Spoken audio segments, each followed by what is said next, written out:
hit subscribe.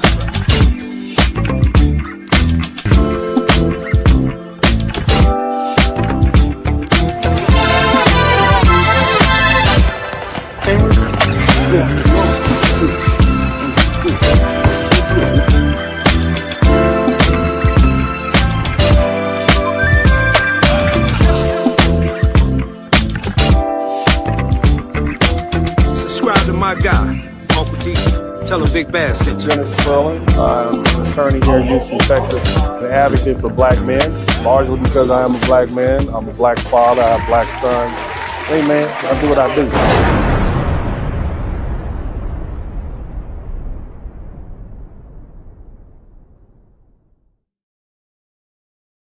My name is Dennis. And I'm gonna keep showing the world what black You men tuned can in to do. one of the best black men advocating podcasts on YouTube. Show some love for the one and only black professional. Keep it real. And be Superman. You would tune in to Dennis podcast. Keep it moving, mama's favorite of the lovely ladies. All these YouTube men dressed for the occasion, even though he on the internet. Intellect beat you up in court and probably fist to fist. Been around the world, high value. Girl, you can't relate it. Been debated. Godfather endorsed, scared. Kevin said it. Independent black businessman. Yeah, he hood related. Probably wouldn't know a big bass. That's like it. Talk to me and I talk back. He can litigate it. Walk with me as we talk facts. He opinionated. Staying true. He not only talking, checking court dockets. Only YouTuber putting real money in my pockets. LA back to Houston, taking off. Free some Houston rockets. Big O in the middle. I'm Elijah Wine. Let's get it poppin'. Championships, we want championships. Keep the manuscript. Loyalty and brotherhood. Watch out who you're hanging with. All they want is comfortable oppression. We'll feed them false hope. Hit that subscribe button. Yeah, y'all know what it is. Dennis Spurling podcast. One of the realest. One of the realest in the game. Let's get to it. All my lovely ladies, y'all know what it is. Show some love. Yeah, hit that like button. Subscribe right now. On our way to 100,000. Let's get it. When you're saying that, we're gonna give them too much clout. You would tune in to the one, if not the best, on these YouTube streets. We call him Dennis Spurling. You sit back and hate watch, clocking everything he do and say, but you yelling Dennis Spurling. Show some love, ain't enough going round for a black man putting it down. We talking Dennis Spurling. Taking over 2025, ain't no lies. Pull up, tell all of your guys we watching Dennis Spurling. You tune in to the one, if not the best, on these YouTube streets. We call him Dennis Spurling. You sit back and hate watch, clocking everything he do and say, but you yelling Dennis Spurling. Show some love, ain't enough going round for a black man putting it down. We talking Dennis Spurling. Taking over 2025, ain't no lies. Pull up, tell all of your guys we watching Dennis Spurling. You woke up this morning and you disrespected a that you absolutely never met in your life. You a suck ass infant, man. This is Uncle D, and as I always said this time, I'm out. Almost to 10,000 followers. I want to say thank you to you guys. You know, God has something in store for me, and I'm going to continue to say yes. Smooth operator. Come on, everybody. Smooth operator. Smooth operator. Yeah, that's what I'm talking about. What's up, everybody? Welcome back to the broadcast, man. This is Dennis Spurling. I'd like to thank everybody for being here. You know, we're here to speak the truth with clarity and courage and conviction. And I can tell that because of the subject matter and because of what we're going to talk about, it's going to step on some toes. People are going to get upset. But just hear me out.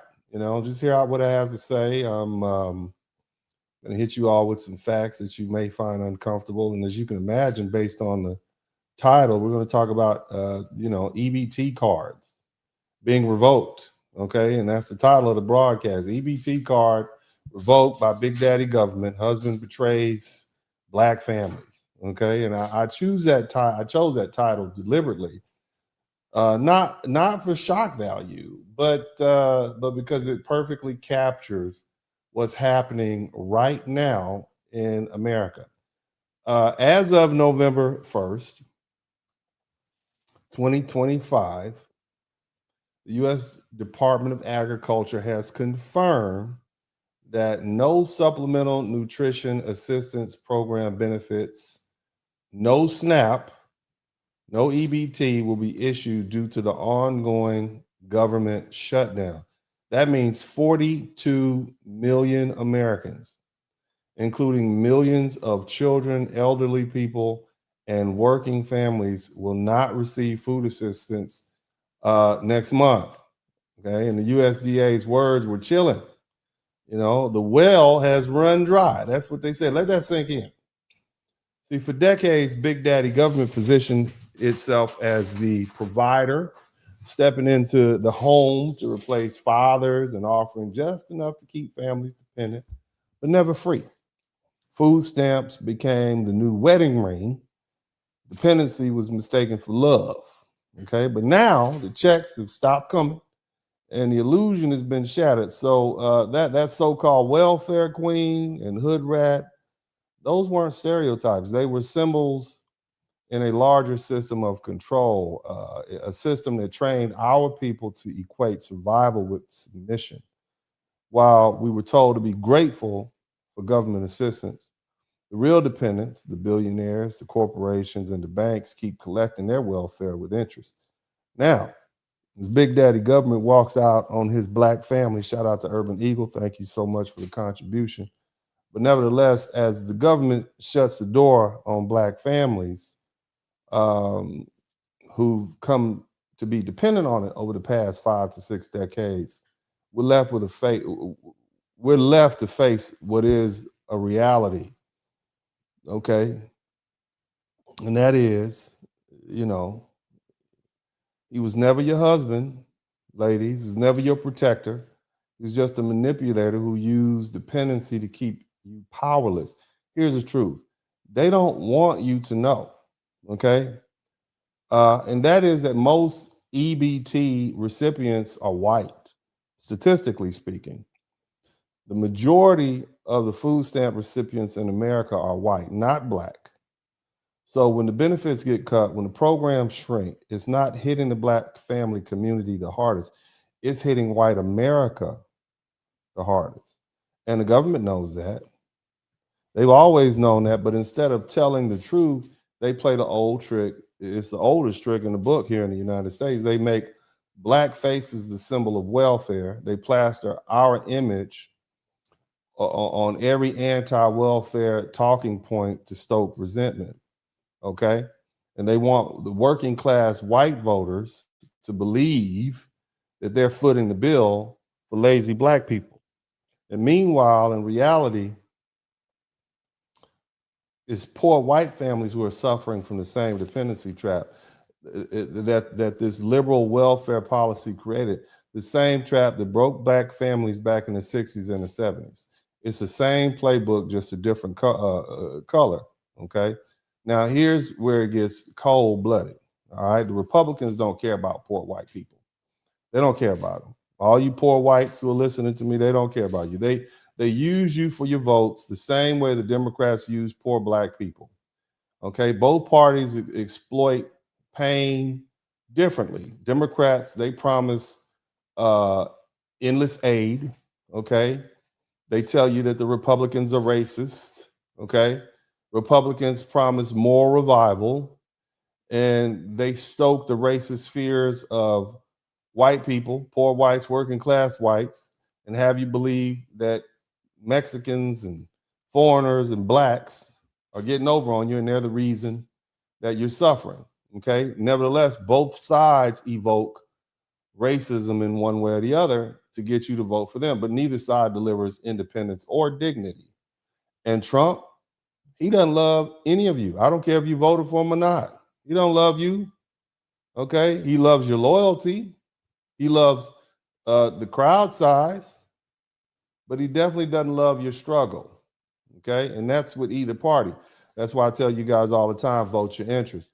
But here's the thing. At the end of the day, you're not at his golf club. You're not at his dinner table. So, you know, what do you expect?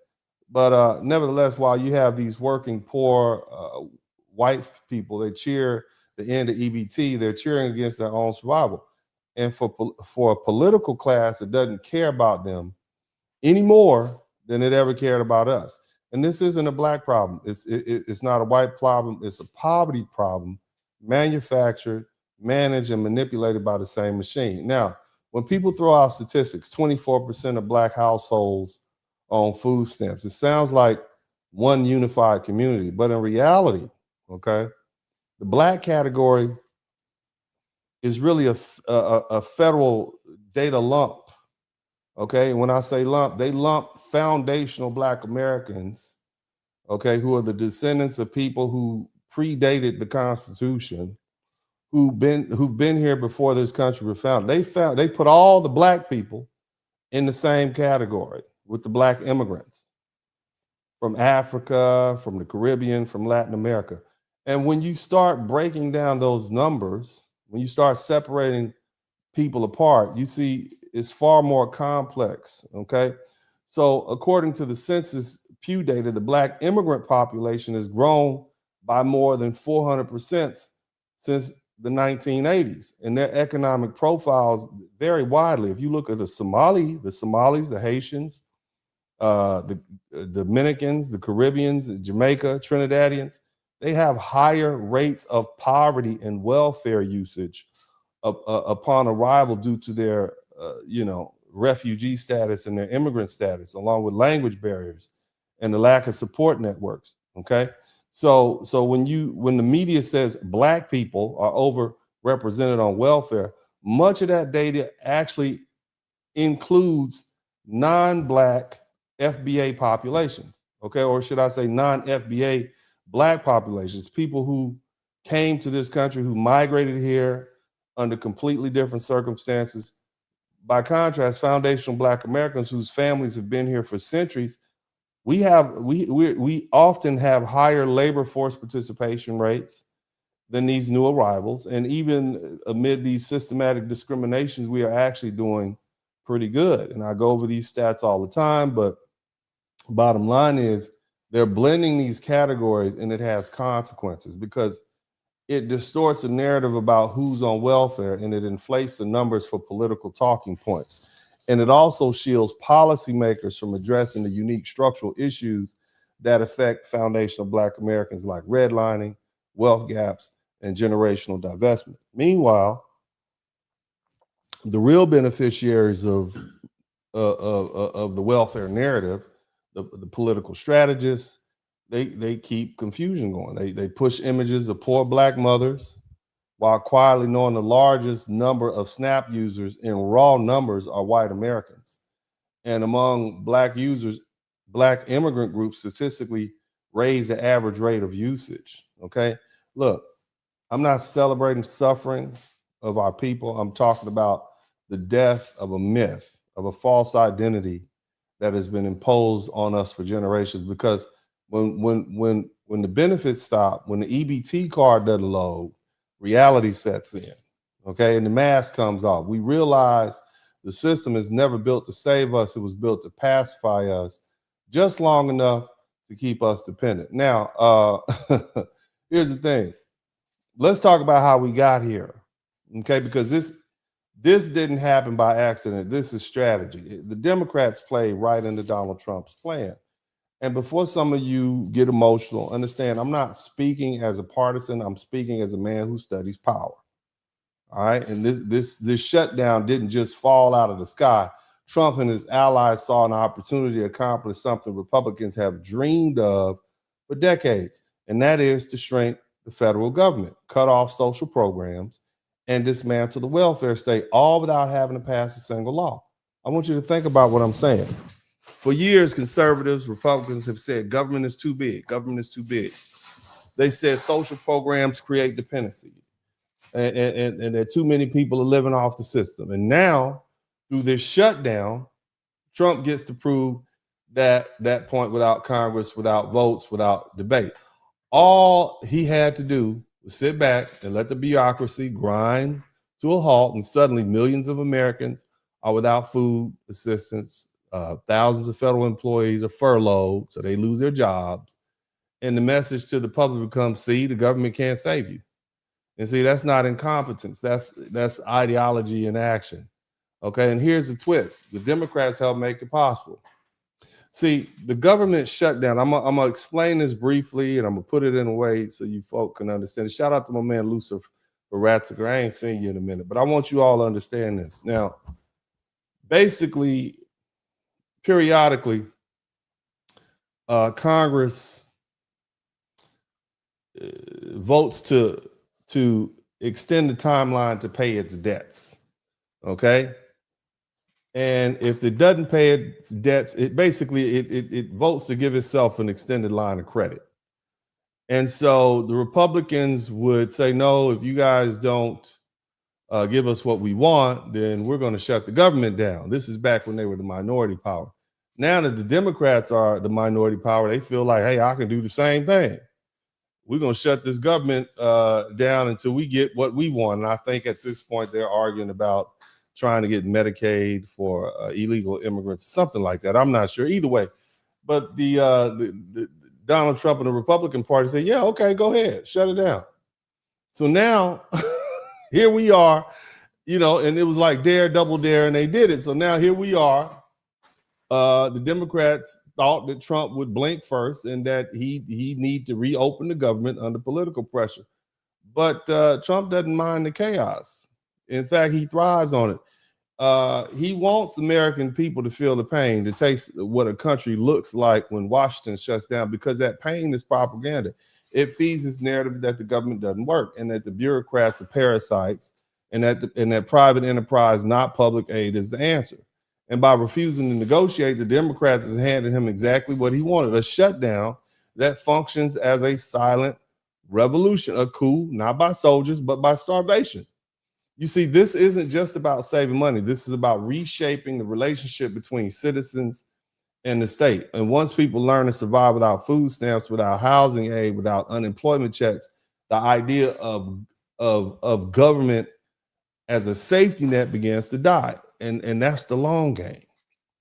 And you better believe the Republican strategy to see this moment as proof of the concept.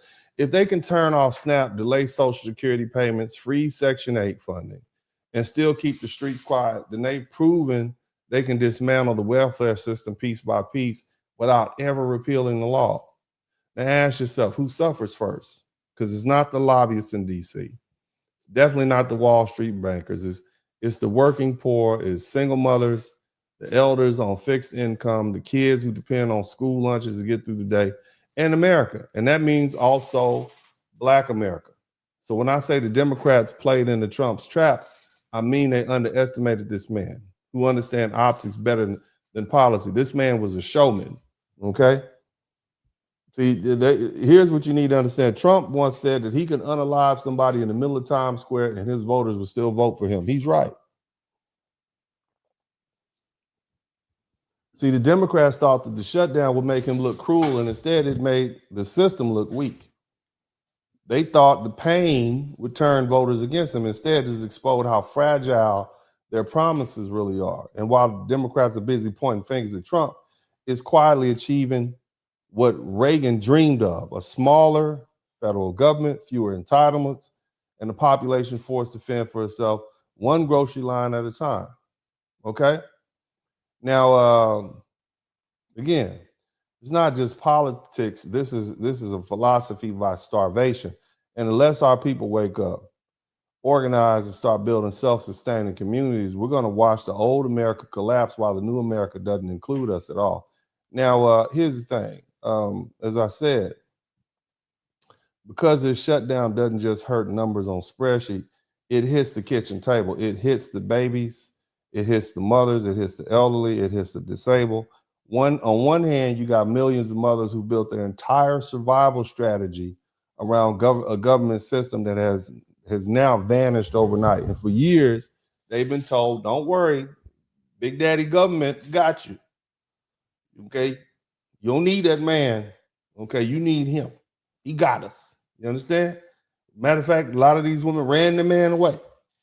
But now that same government is turning its back, and those same mothers are suddenly against the wall, a wall they helped build, okay? And on the other hand, you got children innocent, hungry, confused. They didn't ask for this. They got to deal with it. They didn't choose which parent stayed, which one left. All right. They didn't pick political sides yet. The kids are the ones who are going to go bed hungry tonight because the EBT card didn't reload. And they're the ones sitting in classrooms with empty stomachs while the politicians play chess and people's lives are affected. And here's the harsh truth. It's very difficult to separate food security of the mother from that of the child. And when the mother falls, the children fall with her. When the household collapses, it collapses on everyone inside. Now, let's be honest. Some of these women made these decisions and they cut the father out the picture. Let's tell the truth. Let's shame the devil and tell the truth. Ladies, it's 100 songs if it's one saying, I'm strong, independent, and don't need a man. Meanwhile, you in the back of your mind, you figure if I can't get a biological man, I got Big Daddy government. You always had that in the back of your mind. Okay? So you made this bed and you're going to have to lie in it. Now, some were misled. They believed that the government programs could replace a husband as a protector and a provider. They were told independence meant isolation, right? That their strength meant standing alone. But now with the government check coming up short, we all feel for the children trapped in those bad decisions by those moms. But because it's the kids who pay the highest price for these adults' ego tripping and mistakes and the government betrayal. But tonight, this morning, wherever you are, America is seeing the true cost of building families without fathers and depending on bureaucrats instead of building a community. Now look at the other side of this, okay? Because there's some older people who are suffering. There's some disabled people who are suffering. What happened was when the SNAP stops, when the Medicaid freezes, when the Social Security payments are delayed. Let's be real. How many of these old people have $2 million saved up to live comfortably for the rest of their lives? How many of you all can say, I'm good till I die? Most of you can't. So what happens when the benefits stop? You better pray your kids love you. Most of your kids don't even like you, but you better pray they like you some kind of way. You'll be pushing you in that old wheelchair into the old folks' home. But, what if they don't and you're not rich? You basically could end up homeless, dying under a bridge or in a tent or forgotten by the same system that told you to trust it. The majority of people receiving EBT, they're not necessarily lazy. They're not necessarily scammers. They're working poor. They're elderly. They're disabled. People holding on by a thread, trying to live with dignity in a system that profits off of their struggles. And here's the irony. Okay?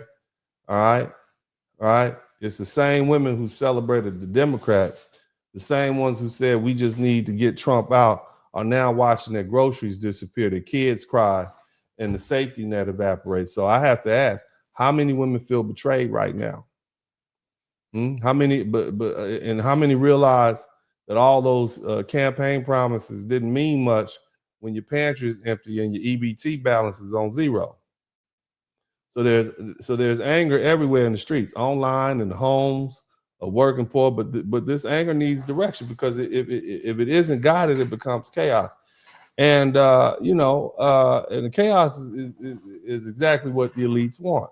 And while people fight each other, they consolidate power. So before we start pointing fingers, before we let this frustration turn into this supreme division that we can't never get out from up under, we need to pause and take a look at the big picture. Okay, the shutdown is showing us exactly how fragile and how foolish we are to believe in this system. When you depend on the government that doesn't love you, you're always one political argument away from disaster.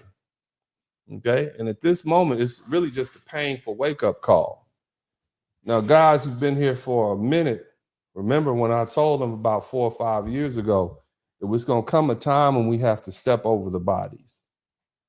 And when I say step over the bodies, what I mean is you're going to have homeless people in the street, men, women, children that you may be related to, especially women and children, your favorite nephew, your favorite niece, your baby mama. Are you fellas going to let your baby mama move back in with you? Are you guys going to let your baby mama, she has your children, and she might have a couple other children to go with it, but she has your child. Are you going to let your baby mama move back in? Okay, what about your aunt? What about your mom? Are you going to let your mom move in with you? Okay, are you going to let your cousins from the projects come to your nice midtown, downtown, uptown, high-rise apartment and sleep in your spare room? I'm asking. I'm just asking, fellas. Are you gonna do that? Your sister's calling you right now. I'm not just talking about. You can't stand it. She had 3 or 4 kids. She had all the opportunities you did. Are you just gonna turn them away? You see, and this is fellas. When you walking down the street, you hop out of your nice foreign car, and you see black people out there begging some black woman with a bag, with 4 or 5 kids follow. Are you just gonna pass her by? See, this is the reality that we dealt with. I told you this a long time ago, that this was gonna happen. Okay. And I just it's obvious to me with what's happening in the world, the loss of jobs. Women have basically set themselves up. Ladies, your fallback plan has always been a man. Okay. But the federal government convinced you that your fallback plan, oh no, you don't need that man. You don't need that black man, whatever. What you need is the government. We got you. We'll take the power away from the man. We'll just extract resources from him. Through his tax dollars, we'll pay you welfare, EBT, etc. And we'll just get money out of him directly. We'll call it child support. You'll be good, ladies. You see? This is truly going to be the death of the welfare queen. Okay? It's the death of the African-American hood rat, if you will, who was basically bred up on this. But the thing is, it doesn't have to be the death of our people. It could be the rebirth of responsibility, unity, self-reliance. And that'll happen if we're wise. But it is going to be a long, hard winter. You understand me? Winter is here, family. Winter is here. The reason they call me the Blizzard King is because, I'm telling you what others won't tell you. But anyway, I got some videos I'd like to share with you all. I want y'all to check these videos out. There's a lot of people who have a lot to say. You all check these videos out and look. I'm going to do my very best not to speak loudly through these videos. I know you all want me to be quiet. I know you don't want me to say anything, but sometimes I'm compelled to speak. Okay. But I'm going to do my best not to talk over these videos. I'm going to do my very best to remain quiet. But we're going to go ahead and let these videos play. And y'all check them out. Make sure if you can hear it, hit the number 1 button. Oh, yeah. And if you learn something, I should earn something. That's the other thing. If you learn something, I should earn something. We'll be right in it right now. Let's go. Acting like people are just living off of food stamps because they fucking want to, okay? If people had enough money, $200, $300, $400 extra to spare for food, they probably wouldn't want to be on fucking food stamps. You guys are ignorant as fucking. That's not true, baby. That's not true. They want the extra money. They want their food to be paid for, and they want to keep the extra money. Why would they spend that extra $400 on food when they can just get the federal government to give it to them? Okay, I'm saying, let me let you talk. Go ahead. I apologize. I'm gonna try not to talk over the video. It's pissing me the fuck off. We shouldn't have to take care of your kids, bitch. That's why we pay taxes. No. We should not have to take care of your kids, ma'am. I don't expect you to take care of my kids. I don't want you to. We should not. We, the rest of us, shouldn't have to take care of your children. I'm just saying that. In my opinion, maybe I'm wrong, but in my opinion, other adults don't want to take care of your children. We shouldn't have to. We don't get shit else for free. So why the fuck can our tax money go towards people who fucking need it? Food is not a fucking. Ma'am. First of all, your language is ridiculous. Okay, you need to cut that out. Let's start with the language. Okay, you can't have that potty mouth on here. Okay, messing up my what? Family-friendly broadcast. Family-friendly. We are family-friendly. And I understand, okay, that you won't be able to get that top ramen, noodles, and those snacks that you want to get, but what you're not going to do is bring that filth over here, okay? Now, I'm going to let you finish, but you better tidy this up quickly. Privilege. It's not a privilege to be able to eat, bitch. You have to eat to survive. Don't piss me off, bro. Damn. No food stamps in November Yep. for Thanksgiving is insane. And it has to be a direct attack. Ma'am, you are not a pilgrim. Okay, you are not a pilgrim. And the pilgrims worked. Okay. Now they did get some subsidies. They did, the Indians did help them out. The Powhatan, I think they call them the Powhatan people, did help them out. But what you're not going to do is put this off on the pilgrims. Okay, you are not a pilgrim. Okay, you are a baby mama. Okay, there's a difference between the pilgrim Put this off on the pilgrim and a baby mama, and you're just going to have to understand that you know you made a mistake. You thought that the government liked you. You thought the government was your friend, and the government is not your friend. Okay, I'm gonna let the rest of you ladies finish speaking. I'm gonna tell y'all straight up like this. I just got that text that the link is definitely cut the fuck off for November. Language. Y'all better stay the fuck out of my way in these stores. I'm walking out with carts and I'm not paying for shit. No, you Before not. my kids No, you go not. broke in this bitch like Jock, I'm gonna be stealing like it ain't no tomorrow. You not. You're gonna be in jail. Uncle D invest in the stock market.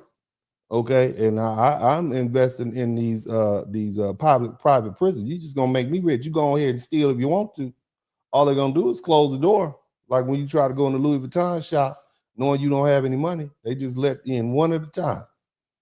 I don't care. You ain't punching nobody. You ain't walking out of there with them meat packs. You will not. You will not. Potty mouth lady. You cut it out. Going to go in that store, get everything I get regularly. I'm going to bag my shit up, swipe my link card. As soon as that bitch say, ain't no pending balance on there, I'm going to walk the fuck. Why? No, you're not. But look here. Now, I'm not being judgmental. I don't want to judge anybody. But before this lady begins to speak, it does not appear to me that cutting back a little pushback from the tables is going to affect her too much. I'm gonna let her speak, and I'm being a little judgmental, okay? But yeah, we definitely need to get a cuss jar going on. These people are angry about this EBT. They are angry. Donald motherfucking Orange Man J. Trump. I'm gonna tell you just like this. What the fuck you mean? Who ain't getting that goddamn food stamps in goddamn November? You not getting your food stamps in the goddamn November. You not gonna get it. He said none of y'all are gonna get it, ma'am. None of y'all. And why would you get on the internet and perform like this? Why can't you just be quiet about it? Why are you on the internet telling people what you're not gonna do with your eyes looking big like that? I'm asking for a friend. I need to know, but I'm gonna let you go ahead. Keep on talking. Go ahead and keep on talking. Okay, let's see what you say. Cause I'm getting my goddamn shit. I don't know about the rest of you motherfuckers, but I'm getting my shit. Cause I'm gonna tell you just like this on Jesus Lamar motherfucking Christ. Lamar. Jesus' middle name is not Lamar. Okay? Foul language. Keep on going. I will be at motherfucking Walmart with my steel toes on and my motherfucking helmet, and I dare a bitch try to stop me from walking out that mother. Trump, it ain't nothing like niggas been knew how to steal. Like, please, niggas, I'll go steal a whole turkey, bitch, and a ham. Like, what I don't know. You got a nose ring and you eating ham, you supposed to be conscious.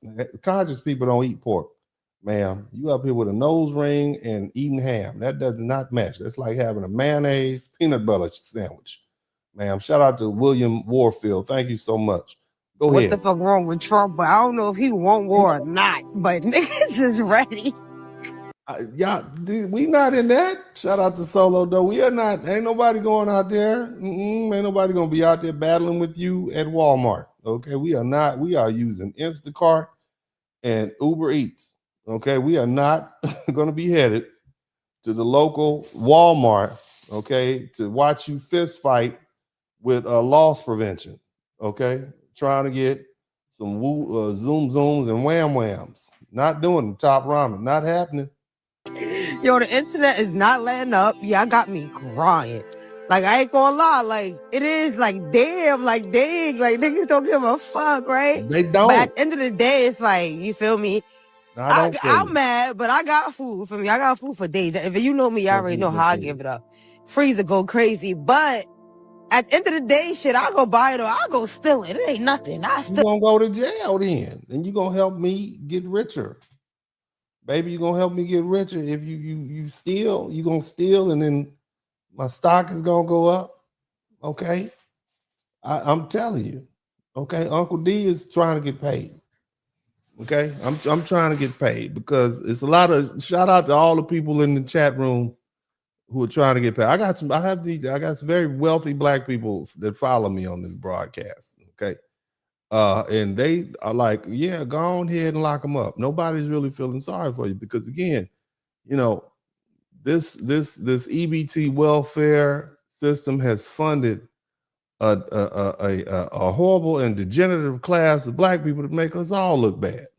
Okay, I'm just saying. So we don't really feel sorry. I'm gonna let you go ahead and finish talking. All that shit. Anyway, y'all ready for the looting? The fuck is going on? I'm in tune this time. I ain't missing this time. Shit, I'm outside. They gonna close. With food stamps already being taken away, a Walmart already got fucking raided.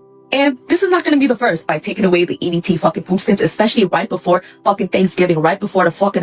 Y'all don't even look. A lot of these black people are foreigners. I want you to understand. You talking about celebrating a uniquely American holiday. They don't celebrate Thanksgiving in Jamaica and Trinidad and Barbados. Why they're not celebrating things? Why are y'all up here talking about we need our food for Thanksgiving? Y'all don't even from this country. Y'all need to be celebrating Heroes Day, Jamaican Independence Day, and Nigerian Independence Day. This is Thanksgiving. Y'all in there looking to kick up. Here's another thing you all need to understand. A lot of folk, black women in general, they always had in the back of they don't even need the food stamps. They got money. They got husbands, they got men. They don't even need it. Okay. But the idea that is being taken away, it's just like, well, I don't want to take it away because I might need it one day in the future. And if they take it away, that's going to end a potential avenue. That's like women trying to, always have a spare man just in case the one they have doesn't work out. So they always want it there. They always want to whip out that spare man. Like a lot of women don't like it when they used to call it slut shaming. Okay. Because they want to at some point maybe be a slut if they want to, even if they're not. Okay. So they just want the opportunity to be there. All right. So a lot of these women speaking about this really don't even have a dog in the hunt, but let's let them finish. Go ahead. Holidays. And if they think the American people are going to be okay with it, you think the American people are going to go starving? Yeah, you got it all the way fucked up. Expect way more fucking riots at the grocery stores, at Walmart, at Target, wherever EBT is fucking accepted at. Yeah. They're going to close the door. That's what's going to happen. The stores will be closed. You will not be shopping at Walmart. Okay, just going to be closed. That's what's happening. Apparently, the only place that is still getting EBT is New York City and California. Mm-hmm. But what about the rest of the fucking thousands and millions of fucking people who literally depend on fucking EBT for food? And I heard Aldi is doing a Thanksgiving feeding of 10 people for only $40 freaking. And I don't know how true it is, but you know what? If it is, I'm so motherfucking glad. Mind you, Aldi is not even an American brand. It's a European brand. They don't even celebrate Thanksgiving, yeah. If people have no food during Christmas, have no food during Thanksgiving. Like, they know exactly what they are doing. They want people to cause commotion, but these are just people who are fucking hungry. Like, I'm telling y'all right now, this shit is not going to end in a good fucking way. If y'all are going to sit here and think that people of this fucking century is going to sit home and starve while there's mad fucking grocery stores around them, yeah, you got it all the way fucked up. What motherfuckers talk about they ain't giving enough food stamps, bitch. I mean, we can always get a job. I'm just saying the jobs are available. How about a job? Instead of just stealing, how about a job? But I'm not trying to judge, but a job could be helpful. We knew this was going to happen a month ago. A job, right? Maybe move in with somebody like your mother, your cousin, your auntie, maybe. You know what I'm saying? I'm just saying, Just throwing ideas out there because this is gonna happen. Just ran out the stove. But I'm about to with whole what? Y'all know I done ran out the store if that shit is bagged up. Come on now, just lying and shit. But that I'm premeditating, bitch. I'm getting prepared, bitch. Yeah. All the language, baby, all this cussing and stuff does not make people more empathetic to your cause. Okay, when I listen to our black brothers and sisters from the years gone past, you know, when they were up there, they were very well spoken, very articulate. When they were pleading their case for rights, you know, I mean, just think about it. This is kind of filling the stereotype. Okay, some people actually want to see you starve. And if you're going to be foul-mouthed with degenerate sort of behavior and threatening what you're going to do, then that's not really helping your cause at all. That's not humanizing you in a sense. But go ahead, finish and try to watch the language. Try to watch the language. For next month, my whole motherfucking Thanksgiving shit is gonna be pushed out. Bitch, I'm a YOLO that shit, bitch. YOLO, bitch. I'm a motherfucker get the motherfucking strength that day. Cause I be scared to steal. But bitch, I ain't gonna be scared that day. Bitch, I swear to God, bitch. I might start doing, going up and that motherfucker pushing that shit out and start doing like that. Is she talking to herself? Who are you talking to? I ain't gonna be scared. Who you talking to? You ain't gotta be scared to get arrested. They'll arrest you if you brave. Okay. Thanksgiving packages come with a ham, a turkey, one come with the dressing, mac and cheese side, all that type of shit. Be on the lookout, bitch. Yeah, the foul language. I went from having $1,100 EBT every month, and that was just with 4 children. So you got 4 kids. You got 4 kids. You got 4 kids and $1,100. Go ahead, baby. Go zero. Now, how the fuck am I gonna feed my children? Obviously, it's gonna be very difficult if you have $0 to feed your children. Okay, it's obvious. It's gonna be 0. Okay, was the first thing that came to my mind. Then my inner voice was like, "Girl, you've been feeding these children with or without food stamps before you got food stamps, so you could still do it." Like. Now, here's a novel idea. How about give those kids to their father or fathers? There's one. How about drop those kids off with their daddy? Have you thought about that? I mean, I'm just saying. They didn't come out of nowhere. You had a helper, you know. How about give those children to their father if you can't afford to feed them? There's something we need to revisit, but let's go back. I told you I was going to take y'all to a food bank with me. When I tell y'all I just left a community event, I'm about to go to another one. I came home to take a break because, baby, it's hot out there. I told my children to Google some food banks that may be open or maybe open. Now, y'all got Google and cell phones and no food? I mean, I grew up in a generation where we had one phone in the house. Okay, we had one phone in the house. It was a little phone, and it had a spinny thing on it. You would, it would go in circles. It was a rotary phone is what they call it. It was my grandmother's phone. And the thing about it is, after like 10 o'clock at night, she put a lock on it. So nobody could use her phone all night. Okay, you understand what I'm saying? Her phone would be locked up. Now, I'm assuming your children all have phones. That's a lot of money. That's about $1,000, $900 a piece. Cell phone bill, you know. I mean, maybe we can divert some of those funds from communication, okay, to consumption. I'm just thinking, just throwing that out there, okay? Because again, we were able to share phone. We shared one phone. The whole family. It might be 10, 15 people in my grandma's house. We shared a phone. All right. And everybody was able to make the phone calls they wanted to make. And we didn't have Google. We had something called 411. We did that. We were fine. Maybe y'all should think about sharing a phone, cut back on some costs. It's just a thought, not trying to get in your business. I'm just saying. Let's keep listening. Next week, you know, so I can take y'all with me. When I tell you they Googled it and they was taking me there, they was GPSing me, tell me why I pulled up at the food bank and with no food bank. So y'all got to be careful with a GPS take y'all. Cause I went to the food bank and it was nothing there but an abandoned building on the other side. But the dot where the pin where the food bank's supposed to be at, fair use. It looked like where Pennywise lived at. Pennywise. Wasn't a church. Okay. Wasn't a building. Wasn't a house. It was a tunnel with trees and stuff grew over it. I just knew I was about to bring me a box of food home today. But I promise you them children get a meal every night. Whether it's a bologna sandwich, some noodles. Y'all act y'all made Scruggle meals.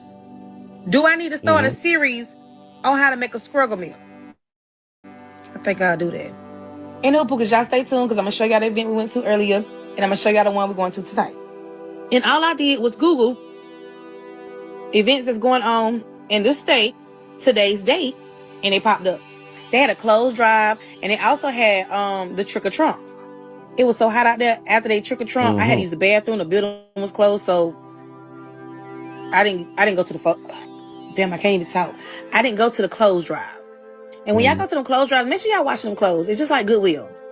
Also, Salvation Army will give you vouchers for clothes if you need clothes. So check with your local Salvation Army. Now again, have you thought about giving those kids back to their daddy? I'm just saying, have you thought? Is this something that you thought about? Have you thought about giving those children back to their dad? Okay, if you have to do all that, if you have 4 children, lady said she had 4. If they have multiple fathers, give those kids back to the daddy and let him work that out. That way you don't have to suffer.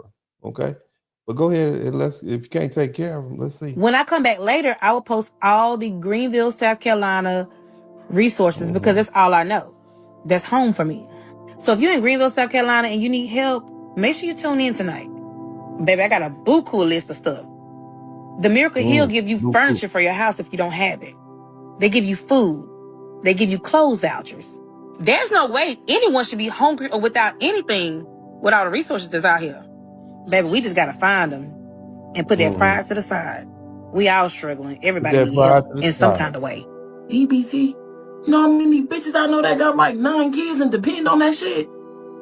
Cousin, did you get asked the same question all day? All day long, all I've been asked, did you see? Did you see? Did you see? Did you believe this is really happening?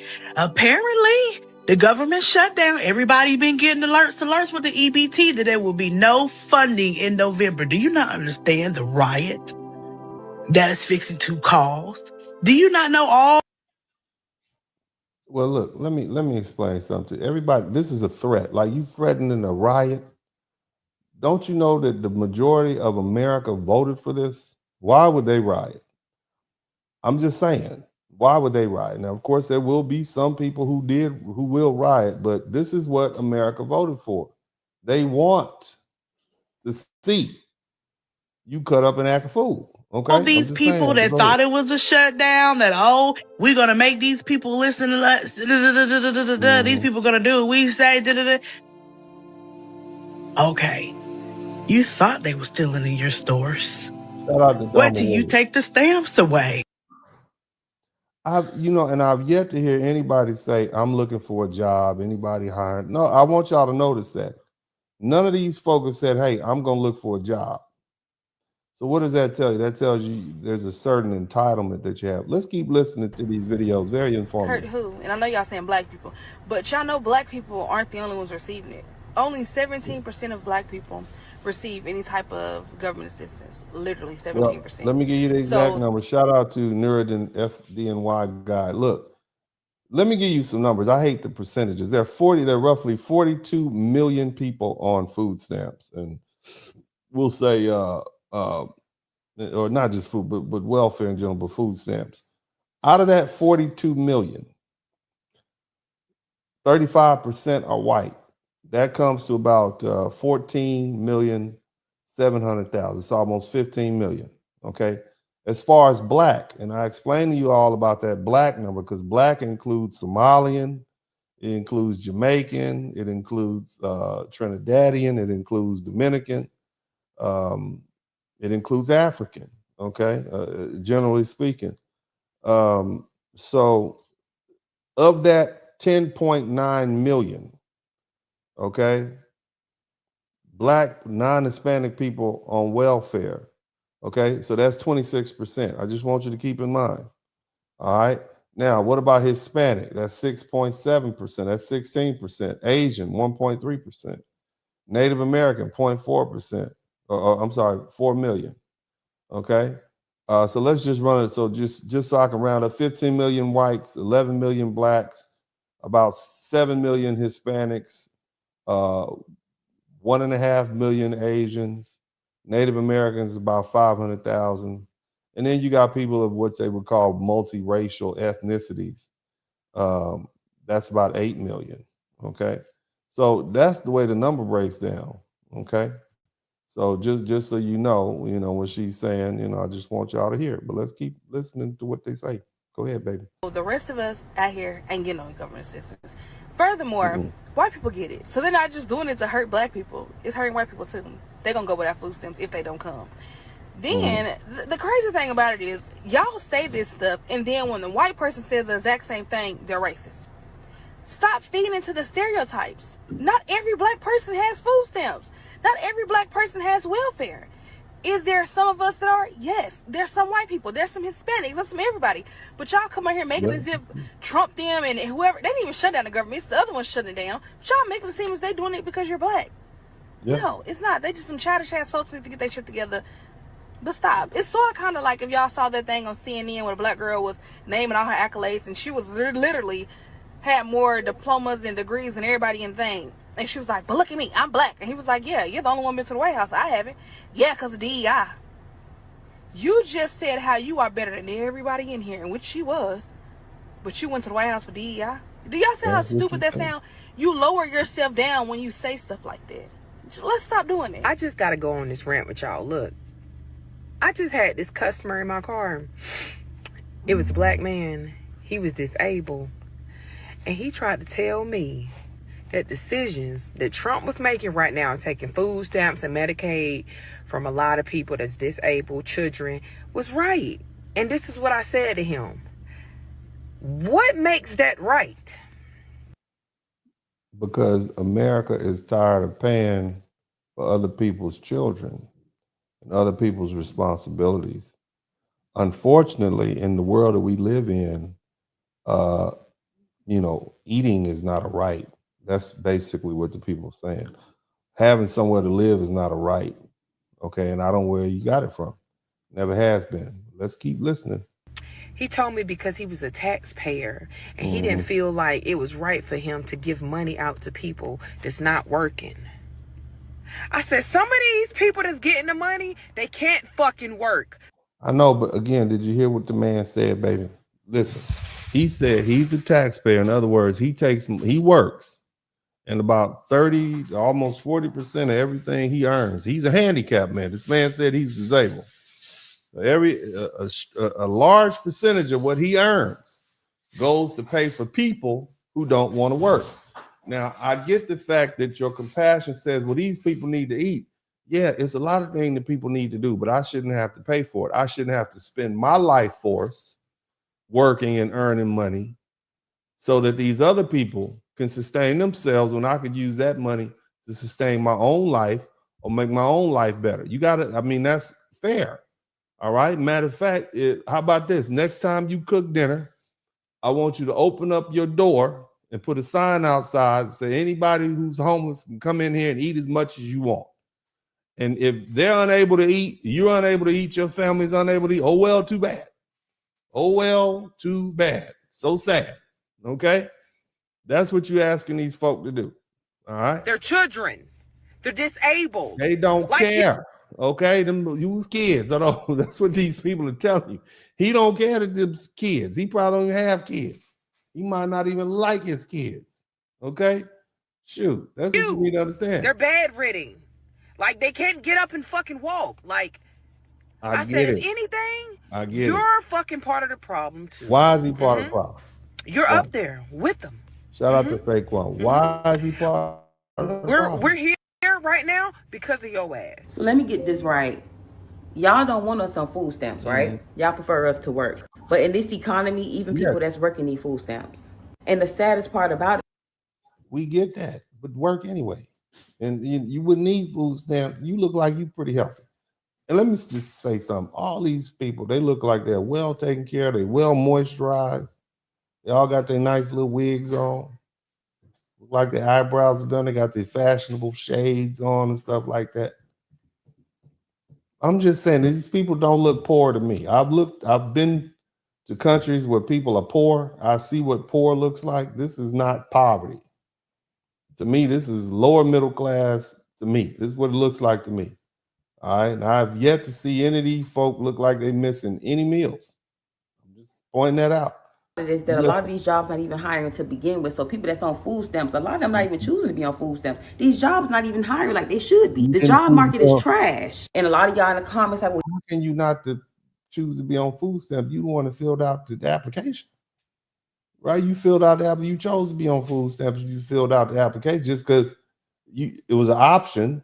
You could have opted to do something else, right? I'm just saying. Designer shades lady. I'm just you should need food stamps. Y'all don't get this by now. We in a whole new world today, baby. Even a person making up to 100K a year could use some food stamps right now. You get what I'm saying? And when you get to a point where you're taking food out of people's mouths, it can get dangerous. See, notice the underlying threat. We're threatening. Shout out to my man Rich Turner. It's getting dangerous. You're threatening people. You're threatening because the federal government is saying we're cutting back on these subsidies. Now you're threatening folk. That is not going to endear you to the rest of the American population.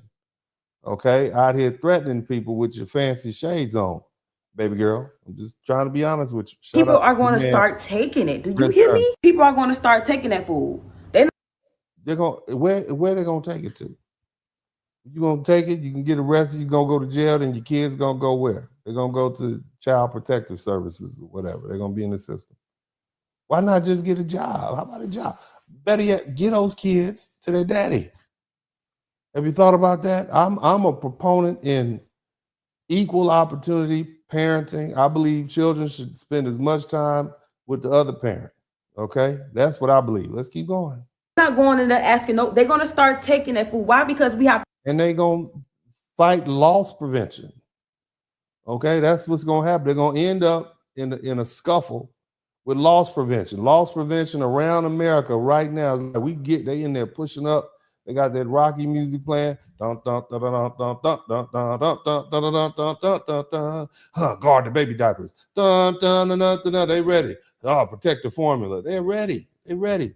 And on top of that, these stores look at the internet. They know what you all are thinking. They're gonna close these stores on the 1st. I ain't gonna let you come up there and take all the gummy bears and Doritos. You kidding me? Not happening. We have to eat. Point blank. Period. People die if they don't eat. What do you mean? That's what I'm trying to explain to you. They don't care, ma'am. I'm just saying. It's crazy for people to say they're gonna walk in the store and just take the food. What else are they gonna do? Because let's be real about it. These jobs don't even pay. Eat, baby. That's what these people are trying to explain to you, ma'am. That's what I'm trying to tell you. They don't care. Pay people enough to even survive regardless. Then when we try to use the food stamps that's put in place for people that's struggling, that'd be the first thing they try to take away. You get what I'm saying? They think it's a game and it's nothing funny about it. So when these motherfuckers start walking in these stores and taking what they need for dinner for their families and their kids, I don't want to hear shit. Because it's a lose-lose situation regardless. With a 9 to 5, without a 9 to 5. You can work in 2 jobs and still struggling. People with jobs need food stamps. People that's... Do you have 2 jobs? Because it seemed to me like you speaking theoretically. If you had 2 jobs, do you have 2 jobs? Because you said people with 2 jobs still struggling. Yeah, but do you have the 2 jobs? Because if you have the 2 jobs, why don't you get the 2 jobs and then let's have a conversation? Okay? Because minimum wage, because you're not just gonna stay at minimum wage forever. You're gonna learn the job, do a little bit better, get you a little raise, got another little job. Okay, I'm just saying, baby girl. I'm just saying, with your fancy shades on, you need to go to the pawn shop. Those shades, that's to get you about $50, $100. That's what you need to do. On food stamps without a job, can't get a job because the job market sucks. And even if they do have a job, they still can't fucking afford food. How do you know the job market? You don't even have a job. Have you looked for a job? When was the last time you updated your resume? Let's start with that. How about that? How about that? So y'all that's judging in the comments, well, why would you steal? People need to feed their families. Point blank, period. Bye. You have to be employed to receive benefits. You have to be employed to receive benefits, be it SNAP, be it Medicaid. It is very rare cases where you can get the benefits without being employed. And hold on a minute. You trying to tell all these people in America that all these women who are on Section 8 and who receive EBT and Medicare, you telling me all of them are employed? You have to be employed. Are you sure about that? Are you absolutely sure? Because I know some things, and I know some people who've been on Section 8 for an awful long time, and they are clearly not employed. Now, they might sell a little weed on the side. There's a couple of little ladies that sell a little bit of that, you know, to Mr. Clarence. Mr. Clarence come through with the $40 and some baby diapers as a formula. Okay, leave it on the dresser on his way out. Okay, but I'm saying I don't think these. What kind of employment are you talking about? Because I'm gonna let you finish because you sound like you really mean what you're saying, but I may disagree. And then when you do get those benefits without being employed, there are systems in place to make sure you become employed while you're receiving those benefits. You have to be employed to receive benefits. There are less people scamming than there are people who actually need these benefits. And before y'all come in my comments, ma'am, first of all, you need to calm down, okay? Because you're getting louder and your voice is getting deeper, okay? And that's a bit aggressive, okay? Your voice is getting a little too deep, okay? And you're turning people off with your tone. I don't like your tone, okay? Let's watch your tone. I'm gonna let you finish, okay? But it's a little stout. Your voice is a little strong. With this broadcast, it's family friendly. What we do here, okay? Shout out to Faquan. Let's keep listening. Being racist and being putting all types of microaggressions in my comments. I work full time. I do not receive government assistance. Well, why are you mad then? If you work full time and you don't receive government assistance, why are you having this loud, angry argument? Why? I just happen to be a decent human being and care about the less fortunate. So we decent human beings too. We care about the less fortunate. I give out money to the little football player team and everything. I pay for scholarships. But I mean, it's been 60 years. How many more welfare recipients generation? This is like generation 4. Back to back, Section 8. You got mama, grandmama, and daughter all living next to each other in the Section 8 building. We decent human beings too. We just tired of paying for people. Ma'am, don't be so judgmental, judging me. Don't judge us. Shoot. So it's not my fault you don't know how to be a decent human being. But this whole... Your idea of what's a decent human being is not necessarily my idea of what being a decent human being is. How about that? How about that? Hey, how about we see things differently? And me saying, hey, let's break the cycle, or some other people saying, let's break the cycle. Maybe we consider that being a decent human being. Maybe we're tired of folk reproducing. I mean, are we have these folk reproduced a bunch of engineers and doctors and lawyers? Is that what we getting? Or are we getting a lot of people who filling up our prisons? White, black, Hispanic, and whatever. That seems like what we're getting. Maybe folk are tired of it. Oh, y'all are just getting a free ride. Oh, people need to learn how to go get a job. Struggle like the rest of us. First of all, none of us should have to be rich to live comfortably. Hold on a minute. None of us should have to be rich to live. Look. None of us should have to be rich to live comfortably. Typically, you don't have to be rich to live comfortably, but you have to make enough money so that you can maintain a certain lifestyle. Seems like you angry a little bit. You seem a little angry. I'm gonna let you finish. Let's just start there. Y'all talking about get a job. Some people do work full time, but they're only making $7.25 an hour. That's starting. I don't know if y'all have been watching or reading. Well, no, y'all don't know how to read. I know y'all ain't read nothing because you don't know how to read. Yeah, we have read. We read a lot. But there are people out here who have nothing, who are really qualified, and they apply at these jobs where they're making $20, $21 an hour plus. That's they good won't money. get hired. Why? Because there is a high unemployment rate right now. Okay, well, you know what? I don't know what you want me to say. Should the rest of us have to pay for that? I mean, should the rest of us have to pay for that? Huh? I mean, you seem so convincing what you're saying, and I'm trying to let you finish, but I got to cut you off. Okay, you so convinced with your eyes all big like that. Like you just said something. You ain't saying nothing to nobody. In order to get these benefits, you have to be employed. I don't know how many times I need to say that for you to get it. I can say it in another language if you need me to, all right? But you have to be employed to receive these benefits. Y'all know everybody's situation. Your voice is so deep, though. That's the thing. You do not know these people's situations. I know a lot of the situations. You are just jealous because you're not ain't nobody jealous. You don't even realize how blessed and privileged you are that you don't need it. We ain't nobody jealous of nobody on EBT. Everyone deserves to eat. Obviously not. Humans need food. Y'all are literally in my comments saying food is not a right. Y'all cannot be this opposite of that. They need a job. That's what they need. They need a job. Yelling at my screen. You have to be employed. Why you better calm down. You better watch it. You know what? I don't even like you. You get up out of here. Running my blood pressure up. You hear that? Talking about you have to be employed. You better go on somewhere on this on Al Gore's internet talking crazy. I'm sick of the food stamp offense, okay? Well, get out of there then. Get it out. Before I get myself worked up, I just came here to talk about how I went from literally $1,700 in food stamps for a family of 3. Okay? I don't work. I stay home every day. I'm not able to.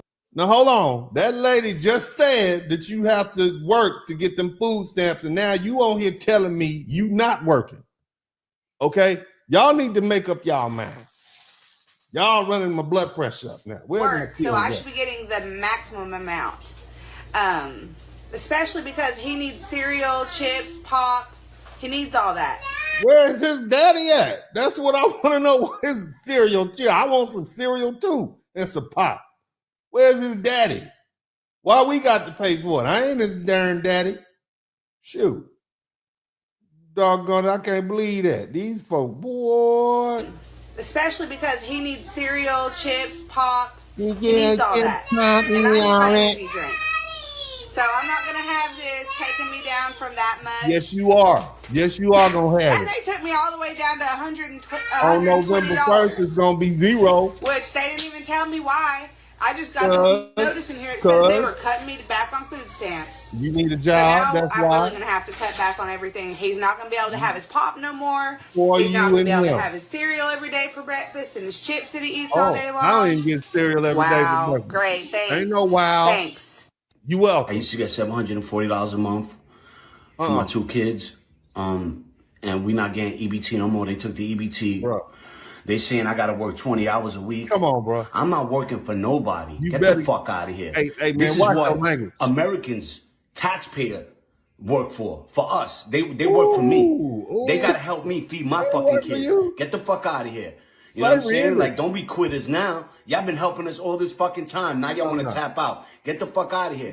I want my EBT, yo. You can get your ass and I'm not working for nobody. Where's the goddamn unemployment office phone up? What the fuck I look like working? You look like a man. Is here to help. Come on. Y'all send all that money to Iraq, Ukraine. Y'all funding all these wars. When it's time to help the Americans, y'all want to fucking help us? I need my fucking EBT, yo. I need my money, yo. No. I need my fucking EBT. You ain't gonna get it. Stop fucking playing with me, yo. Everybody grab what you can. Y'all, they cut off the food stamps this morning. Government shut down, got folks losing it. Look at this. They done rushed the whole store.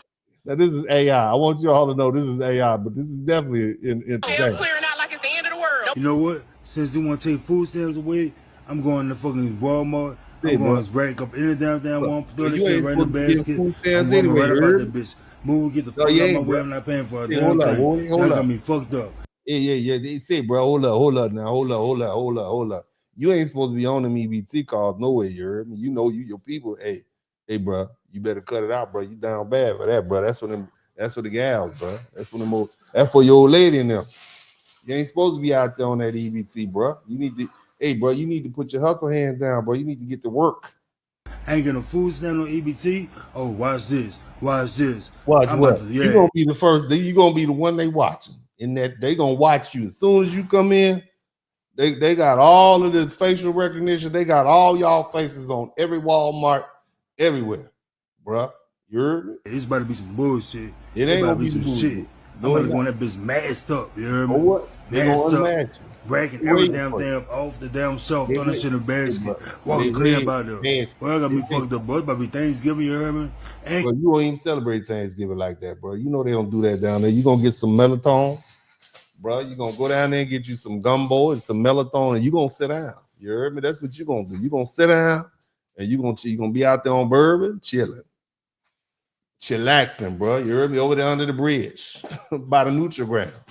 That's where you gonna be. Chilling, because they know they looking for you. Uptown, downtown, Iberville, they looking for you. You can't even go to Metairie, bro. They looking for you. Metairie, Kenner, North Shore, they everywhere. They see you, bro. They see you, bro. Bro, they know you, bro. They see you, bro. They seen you. You done went on the internet. You done told everybody what you gonna do, bro. Why you gonna give away the plan like that, bro? You over there on Chapatulas and Magazine Street. Say, bro, you need to chill, bro. You need to calm down, bro. You need to calm down. Oh man, you need to calm down, bro. You and the other dude y'all need to chill out, bro. Chill out, bro. For real. Chill out. I'm gonna let you finish, huh? Going at Walmart with a basket, and I'm gonna rack all kind of shit. I'm gonna throw this shit on the basket. I'm gonna walk right about that bitch. Put this shit in the car. Phew, I'm out of there. I'm out of there. No, you gotta cut it, bro. I'm gonna tell you like this right here. If you done got your stamps for this month, or you haven't got them yet, if you done got your stamps, or when you get your stamps for this month, don't go running trying to sell your damn stamps. Don't go running buying all that goddamn junk food. I want you to say, brother, the people sell the damn stamps. They sell the stamps for money. This is the scammy misuse that people are tired of too. You out here selling. First of all, you got a basket full of food and you sell the rest of the darn stamps. So you can get your little weed money, okay, and your Hennessy money. Let's go ahead. And the club money. Let's keep listening. Knickknacks and all that bullshit. Don't be trying to do nothing else other than put some grocery in that refrigerator and some grocery in that deep freezer. And you better get some beans and rice. You better get a big bag of rice. That's what you better get. That's what you better get. Big bag of rice and the bean. Not the beans in the can. The beans you gotta let soak all day because they're stretched longer. That's what you need. Because I'm gonna tell y'all what's happening. So I know what that whole rumor talk about no stamps being issued in November is a fact. Nobody in America that's in the EBT or part of the EBT program will receive food stamps in the month of November. Nowhere in the United States, if they have a government SNAP EBT program, wherever you are, they will not be issuing no benefits. Now, this is the crazy thing. I don't know if y'all really believe a lot of the stuff or if y'all reading up on it, but bro, brace yourself because it's not just November. Listen to me, it's not just November. It's not just November. They trying to phase out and get rid of food stamps just like they trying to do the Section 8, the government assistant, anything that's government assisted, programs, they trying to get rid of all of that. You see what I mean? And they telling everybody it's to save money and it's the this and it's that. That's not what it's for. That's not what it's for. Don't be no food. A lot of y'all, like I said, a lot of y'all wake up and run the social media and bullshit. Y'all receive food stamps. Y'all get some type of government assistance. Y'all better start waking up and looking what's going on around y'all. Cause like I said, You gonna wake up one day in the world in the Bro, you just kind of rambling a little bit, bro. So we gonna go on to somebody else. You just rambling. I need you to get to the point. Because it just shows that y'all grandparents ain't teach y'all a damn What you thing. mean? Y'all Why you grandparents bring my ain't teach y'all to grandparents? be rational and use your fucking resources. Like, I can't remember a time that Language. my grandparents went to a fucking grocery store to buy a turkey for Thanksgiving. We would. Now, I don't want you to do your eyes like that, because that's distracting. Okay, your forehead is already very big, and when you do your eyes like that, that's not the best look for you. Okay, I'm not being judgmental. I'm just saying, you do that, that's not a good look. Okay, but I'm gonna let you go ahead and finish. I'm gonna let you go ahead and finish talking. All right, but go ahead. Focus hope. Like, we made shit work. The couple $100 that they was giving her for food stamps to feed a family of 5, $200 a month wasn't doing a damn thing. Make it Y'all stretch. know how to buy in bulk. I know y'all do, because y'all shop at Sam's Club and Costco. I know y'all do. So it shouldn't be no way. They need to go to Dollar Tree. That That's where they need to go. In the are 99 going cents. hungry and missing meals just because they cut off EBT. Somebody ain't teach y'all to rob Paul to pay Peter, or rob Peter to pay Paul, however that saying go. Even when they did cut off my food stamps, I haven't had food stamps in years. Did the food stop? No. Food kept Is it coming. hard to buy groceries? Yeah. Yeah. Okay. But you just gotta shop smart. Or get a job. A job would be helpful. Jobs are good. Different stores, go to different places, use your resources. It's not that hard.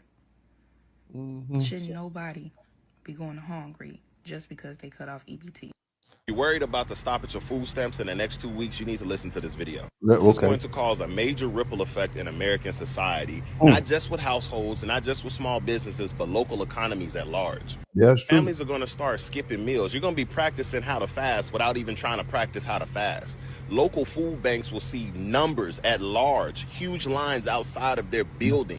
And crime is going to skyrocket. Looting. A lot of petty crime is going to happen. Y'all watch your back. Watch your back. It's going to be something that is also in the forecast as well. But how does this impact the Black community? Fortunately, this will cause an end to immediate food security. Now, this is something that we're not new to. In slavery, when it came to scarcity, we lived off the slop in the trash. Okay. Most of the time. I mean, just think about it. Black people have turned trash into delicacy. What do you think? But you say instead of getting a job, we supposed to live off trash? How about we just take over some of these jobs? They send a lot of these immigrants home, just get you a lawnmower, go cut you some grass, $20 or $30 a pop. You know what I'm saying? You can have some money. Why we got to eat out of the trash? Why we got to go back 300 years to slavery? Why can't we just use our tools like social media, etc., to make money? Why can't we do that? Why can't we be innovative? Why can't we use this as a challenge? Why we got to always go back to slavery? There's no group of people on this planet that haven't been enslaved. I'm just saying. You know, why can't we? I mean, okay, how about we go back to the time of Reconstruction, where we built schools and we came together and we pooled our resources, et cetera, et cetera. Why we got to go back to slavery? Why is everything slavery? I'm just saying. But go ahead, brother. Soul food is. If you Black and you worried about this, please don't, because we have a community, and our community will speak and come together when the time is right. That's why you're not seeing us move. We're waiting on each and every one of us to get the message. Well, see, the problem is this, brother. A lot of Black men, when we had a community, we had Black men, we had Black women, we had Black children, we had extended family members. But, you know, over the past 60 years, and I'm going to speak for some of the brothers, there's a lot of brothers here, and they will tell me if I'm wrong, okay? But the brothers have suffered a lot of disrespect because, you know, a lot of ladies, when presented with the opportunity to, you know, educate themselves, and, you know, they got the degrees and they got their good federal job, and, you know, then they were able to get welfare in the form of EBT and Section 8 and whatever else. You know, they weren't just, you know, quiet about it. They then thereafter commenced to refer to Black men, telling us we were dusty. Not me per se.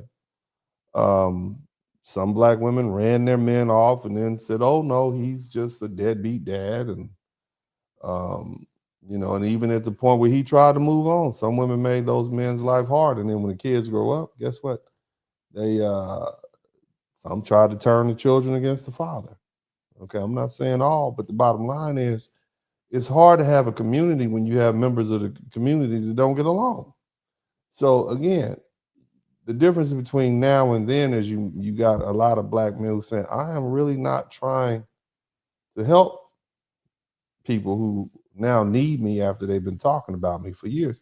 Here's another thing. You got a lot of black women, a lot of good women, and they got sisters and relatives that have made their life a horror story. Like a lot of black women, they did the right thing. They stayed out of trouble. They weren't promiscuous. They went to school. They got good jobs. They stayed stable. They budgeted. And then they got this sister or this cousin who just was out there cutting up and acting a fool. And now you want that black woman who was responsible to turn around and be a community member with another black woman who wasn't responsible, even if they are family members. So you got black people who are responsible, both men and women, saying, nah, I'm not coming in to save these folks. So this is where that community concept has changed over the past 60 or 70 years. I'm just saying.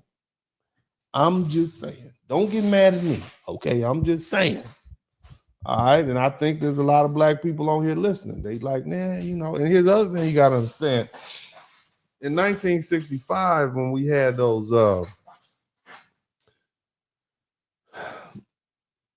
welfare programs come into place, 60% of the black population lived below the poverty line. So now we have a situation where here we are in 2025, 17.1% of black people live below the poverty line. So you're expecting the other 83% of black people to reach back into the ghetto and take care of Pookie and Ray Ray and Shaniqua and their kids. Oh, I'm just saying, you want these snooty black people who who are pulling up in their Mercedes Benzes and their BMWs to take in Pookie and Ray Ray, because Pookie and Ray Ray do a lot of robbing and stealing and gangbanging, and Shanique will do a lot of cussing loud and talking stuff. You want these uppity black people, right? Because the boule, remember, anybody who has a few nickels to rub together, and that's that 80% of black men and women, 80% of black men and women, black people who reached middle class, upper middle class, who are rich. We supposed to stay focused. In the 60 years since these programs have been in place, we managed to go from having a 60% below poverty rate to a 17% below poverty rate. And you want that 80% to turn around, 83% to turn around and help these folk who you have spoken to time and time again at every family reunion. You try to take their kids, you say, hey, you need to, but you can't tell them how to raise their kids. You can't tell them nothing, okay? And you laughed along with them as you sipped your little drink at the family reunion or the funeral when Big Mama died or Auntie died, and you laughed, and then you hop back in your Benz and your BMW. You went on back to your lifestyle, and now here we are in 2025, and the chickens have coming home to roost. The karma has come back. The loop has happened. And they want you now to come in. But I don't know if the community thing is going to work. I'm just saying. It's just me, just observation. I'm just observing from the perspective of people who are like me, that 80% of black people who are doing pretty darn good, the 1.7 million, 1,700,000 millionaires, the middle class black men, 60% of middle class, black men reach middle class. By the time they're 60, the black women who have bust their butt to do well for themselves, they're not trying to go help take care of their female cousins' bastard kids. You got black women, they got sisters, they know damn well they don't want them bad kids up there in their nice pledge. She going through her white couch era right now. You think she want little Keon and Chaquanita and Shaquisha sitting on her nice white, sleeping on her white leather couch? Them kids pee in the bed. Hell no, they can't even come over. No, girl, I don't think. No, we busy. I'm That's what's gonna happen. So I don't know if the community is still there, but I'm gonna let you finish. A lot of people won't be able to see it, but I see it.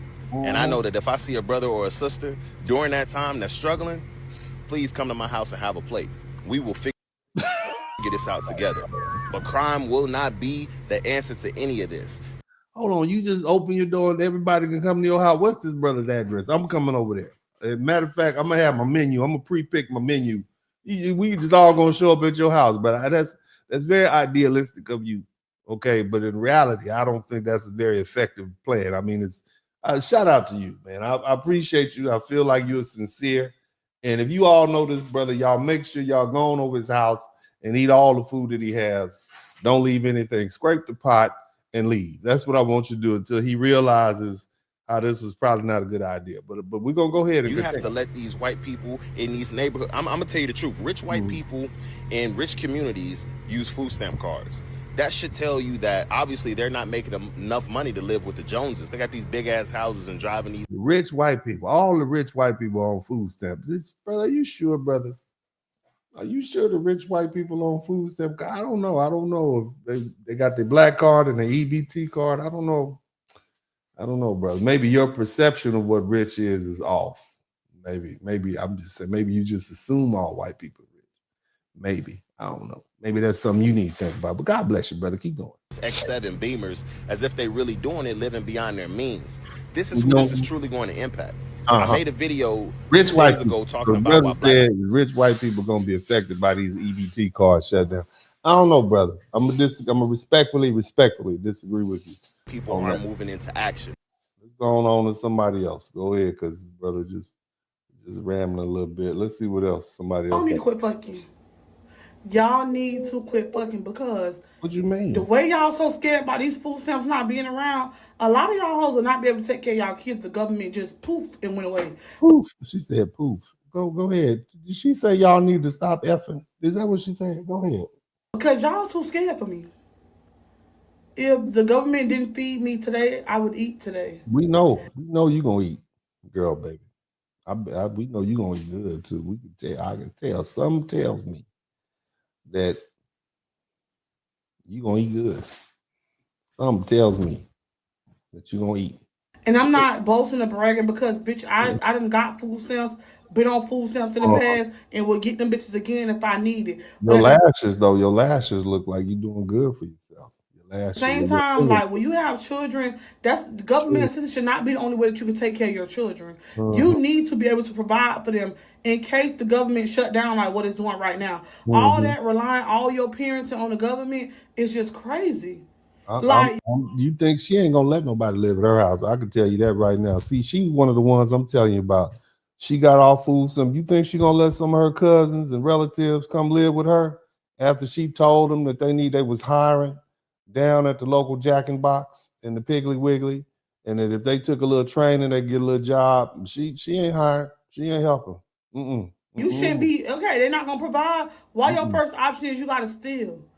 Why your first option you gotta steal? I don't know why they first option that they gotta steal, baby. Go ahead. Rockhead asshole, go get you some skills. Rockhead ass, harsh rockhead ass. Oh God. So this shit happen again, you won't have to fucking feel like you gotta go risk your freedom for some fucking food.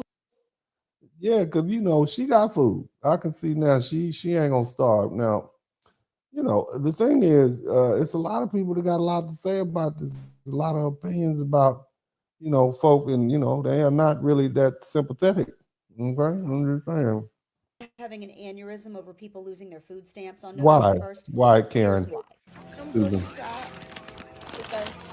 it go by faster. One of you.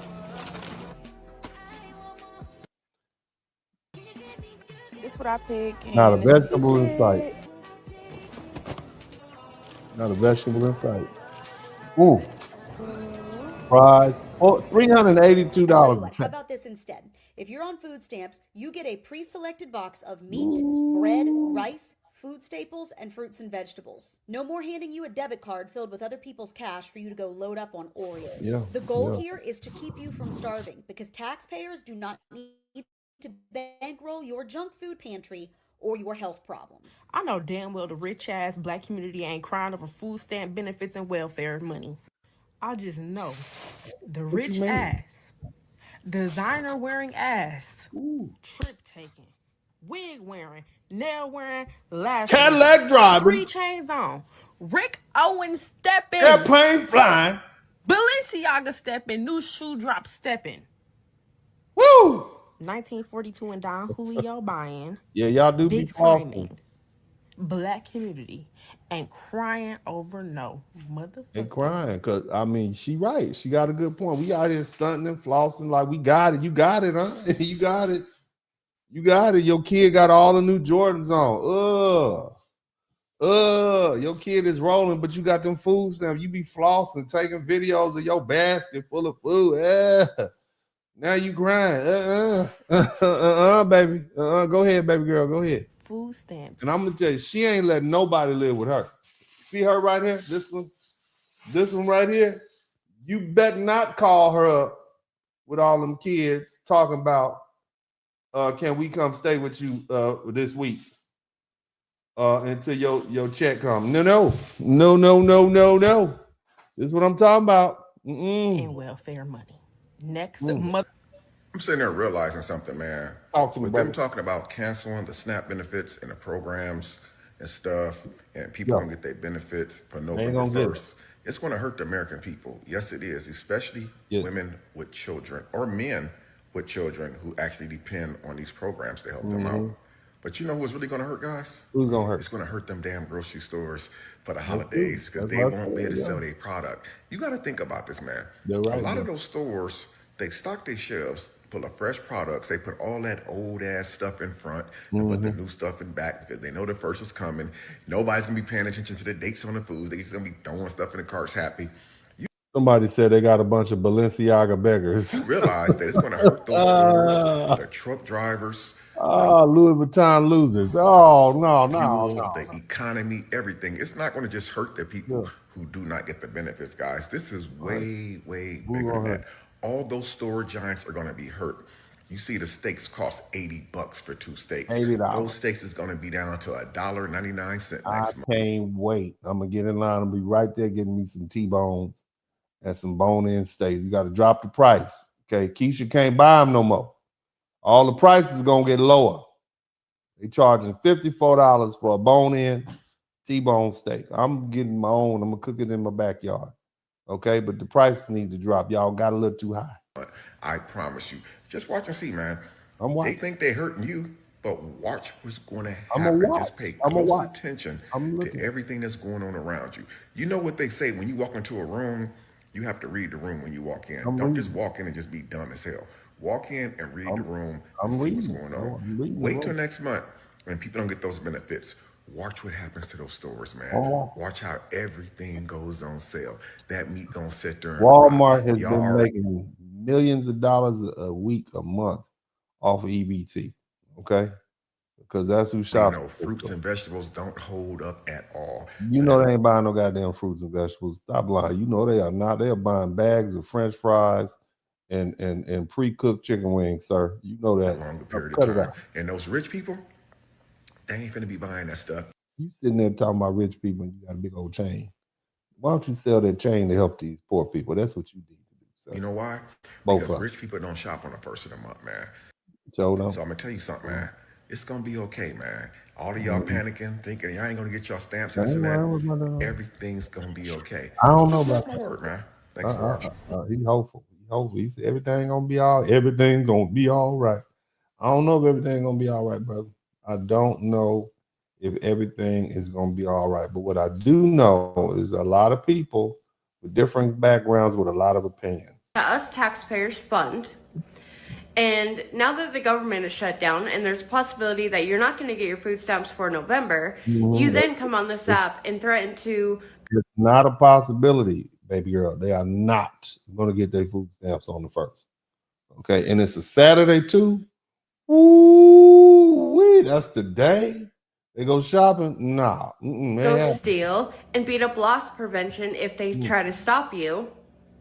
Why would you want to go attack innocent people? Why would you want to go put that on other people that don't deserve it?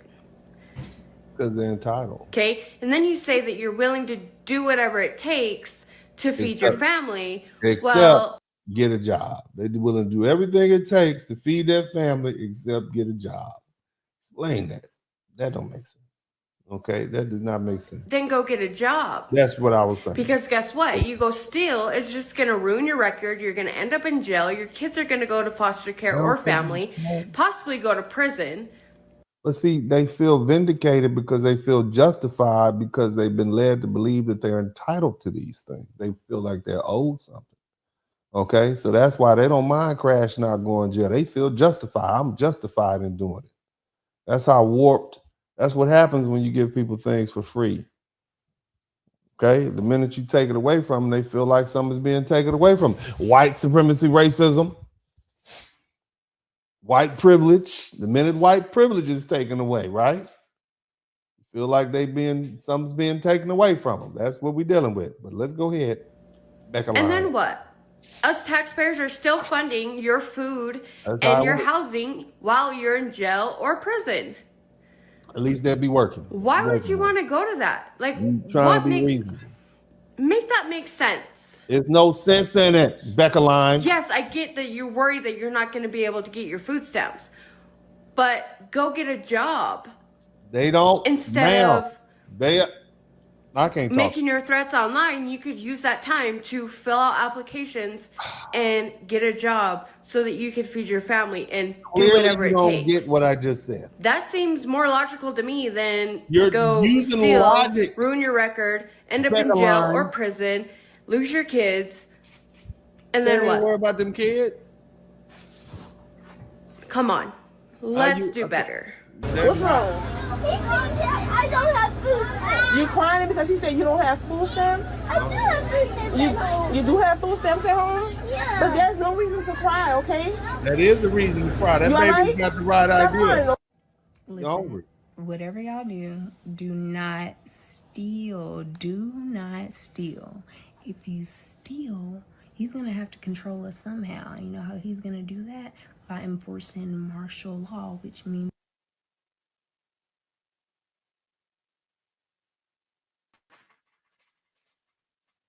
Look at these folks. What are they doing in there? What are they doing? Y'all complaining about Trump taking away SNAP. Just go and buy them groceries with cash like I do. Or people actually joking like, haha, now y'all gotta buy groceries with cash like we do. Aha. How is that funny? It's literally single moms out here, you know. I thought everybody bought groceries with cash. You got to have a job to get the cash or some source of income, right? That has kids that... I'm not too worried because... Why you not worried? If I ever go broke, I'm gonna and why take your money. If I ever go hungry, I'm robbing. I'm looting up all types of supermarkets. You ain't gonna do nothing. Your eyelashes is gonna get in the way of you seeing what the plan is. That's what you gonna do. You cut it out. All these tough ass women on the internet. I'm gonna rob this. You ain't gonna do nothing. Okay, that's what. Cut it out. Stop trying to be tough. Like I'm not that worried because like. I'm just gonna join the crimes. Like, no, you're not. You're gonna join the jailhouse. Respectfully, I'm really gonna just join the crimes. I'm gonna go get the little Scully, put it on, and just they gonna know hop on the line of thieves. They're gonna say, "Look at this little torta." They're gonna know it's you, baby. They're gonna know you by your dirty Chuck Taylor tennis shoes. That's what they're gonna know. Because, yeah. My kids are not going hungry. I borrowed my sister's food stamps.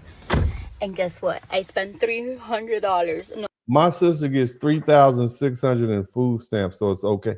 You get $3,600 a month for food stamps? Damn, that's a lot of eating that you're doing out there. That's a lot of eating that you're doing. Damn, that's enough to feed a barn full of animals. $4,000, and that's a lot. Damn. Golly. I told her to not be paying attention. Anyways, she was there cooking in my house, taking my food, okay?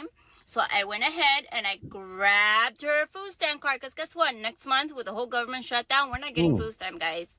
Okay? Just saying. So I have to take advantage, and I bought like $300 worth of like meat, chicken. Shout out to Roger Marie. So you out here taking food stamps from your sister. That's not going to create a trusting relationship, ma'am. I'm just pointing that out. It's not going to be very trusting. Not you taking the food stamps.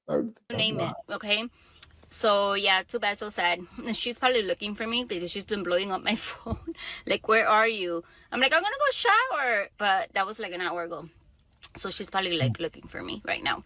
So yes, I'm so excited. No one told her. Oh, and by the way, I didn't know her PIN number just because a few months ago I went with her shopping and I was like making sure I knew the PIN. Oh, so you PIN. So you know what? I grabbed that card, girl. Oh yeah. Okay. Goodbye. Oh, you shady out here. You out here taking the food stamps from your sister. That's a little bit on the shady side. You know what I mean? Like, golly, $300 you ain't even ask. You probably let her live over there with you, and now you just turn around taking the food stamps. But you know, people got a lot to say. You know.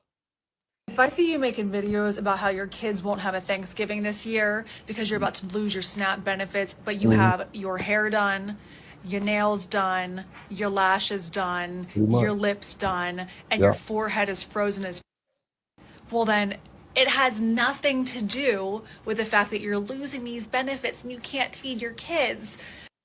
Now y'all know that Susan here doesn't care. Susan, we know you don't care.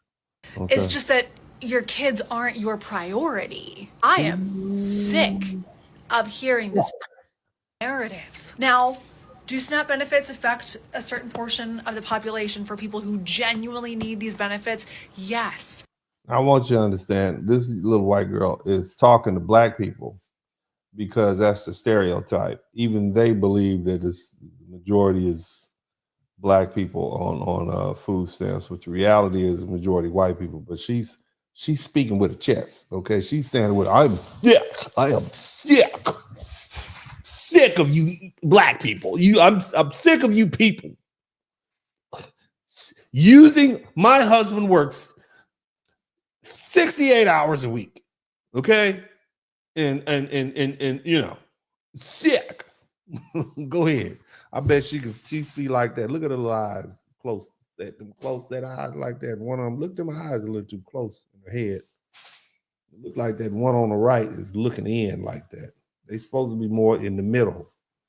But go ahead, baby girl. Go ahead. Go on, say what you're gonna say. And I feel awful for those people. But my thing is, no, you don't. The amount of people who are on our benefit system through the government that genuinely need it because they have no other way of providing food and a shelter and benefits for their kids. It is such a small amount of people. Such a small amount of people. The majority of the people who are riding this system have been doing it for life, and they don't know anything else. They don't know any other way to live life other than to live off of government-assisted benefits. She is really, she is feeling herself. Let's get you out of here and fine.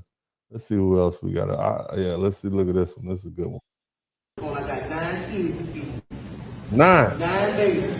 And I want to know why they ain't put my food stuff on their car. I done been waiting, I done did my application. And I got 3 handicapped babies. I need to know why my food stamps ain't on my car. This is not right, this ain't fair. I don't care about no shutdown or none of that. But I've been calm, I've been calling, everybody ignoring me. I've been 3, 4, 5 times. I want to know why ain't my food stamps on my car. I got 9 babies to feed. This girl been waiting all this time. Ma'am, I done been called, I done been down here, and I'm tired. Sad. That's the reality right there, man. I done been there, did all. But I like the way her wig matches the red trim on her little dashiki dress. That's pretty cool, though. Go ahead. They still ain't put my food stamps on because it's shutdown. This is not fair. I'm tired, I done did all that. Now I need to know what the supervisor or somebody. I need somebody to help me. The only supervisor that can help you is Donald Trump, and he ain't trying to help nobody. I got 9 kids to feed. 9 kids. Where them kids? Them kids need to go back with where them kids' parents at? Okay. Them parents and dropped them kids off and you took them. It ain't gonna work. Oh, man, I'm taking care of other people's kids. I'm old, I'm tired, I got arthritis. Arthritis. I'm tired of coming back and forth. out here about my food stamp. They're not your food stamps. Maybe they were the government's food stamps, and the government has said no more. That's what happened. I had an appointment now. They told me my card money supposed to be on my card. It ain't on there yet. It ain't gonna be on there. Baby, it ain't gonna be on there, baby. You're not gonna get the food stamps. Okay, I'm sorry to say. All right, come on in the back. Come on now. Come on out of here. Come on. Y'all gotta fix this now. They ain't gonna fix it. I don't have nothing to do with that shutdown. I'm stressed out. I'm a single mama and I'm helping other people kids. Now I need my stamps now. I ain't gonna keep going through this. I'm already going through a lot. There ain't nothing you can do about it. What you gonna do about it? They ain't gonna put the stamps on it. There ain't nothing you can do about it, baby. Ain't nothing. You just calm down. Calm down. Get them kids back. You're gonna have to get them kids back. Take care of all them kids. Okay? All them people, all them kids ain't yours in the first place. You got to get them kids back. I'm just saying. Okay, and calm down. I don't want you out here stroking out, popping a blood vessel out here. Seriously. Okay, now this is my 5th time coming down. I had an interview and all. You come down here 5 more times. Ain't gonna be no stamps on the card. Didn't you see the news? The man said there ain't gonna be no more stamps. Huh? I'm just saying. Now this ain't fair how y'all doing people. This ain't fair. It wasn't. I done been all right there. Y'all done did my interview and all that. I still ain't got my stamps. You ain't gonna get the stamps. Still ain't got my stamps. Y'all done let the people shut down the government. Now they ain't gonna give me my stamps. It's so sad. They're not your stamps. They're not your stamps. That's not your stamps, baby girl. That's not your stamps. And I don't want to go to jail. So that's where I'm going next when it comes to these babies. Now I gotta go steal and shit. Now I gotta go steal food to put it. You ain't got to steal, baby. You get them kids back. Get them kids back to their parents and be like, I can't do this no more. Come get your kids. Come on, get your kids. And I did the best I could. And ease on up out of there, baby. You stressed out now. It ain't all your kids. And you look like you know, your kids should be about grown. You look like, I mean, I'm not, I'm just saying, black don't crack, but to me, you look mature. And so your kids should be grown. Them some grandkids. You talk about maybe some grandkids. You need to get them grandkids, them great grandkids back to them cousins and the mamas. That's what need to happen. They need to take care of their own kids. Y'all ain't got no boxes of food here? Y'all ain't got no food to give me? They ain't got no food to give you there, baby. That is not a food shelter. Okay, that is the EBT office. Y'all don't have nothing to give me? No. Don't be recording me, Mel. Don't be Why recording ain't these people me. placed like that? Don't record me.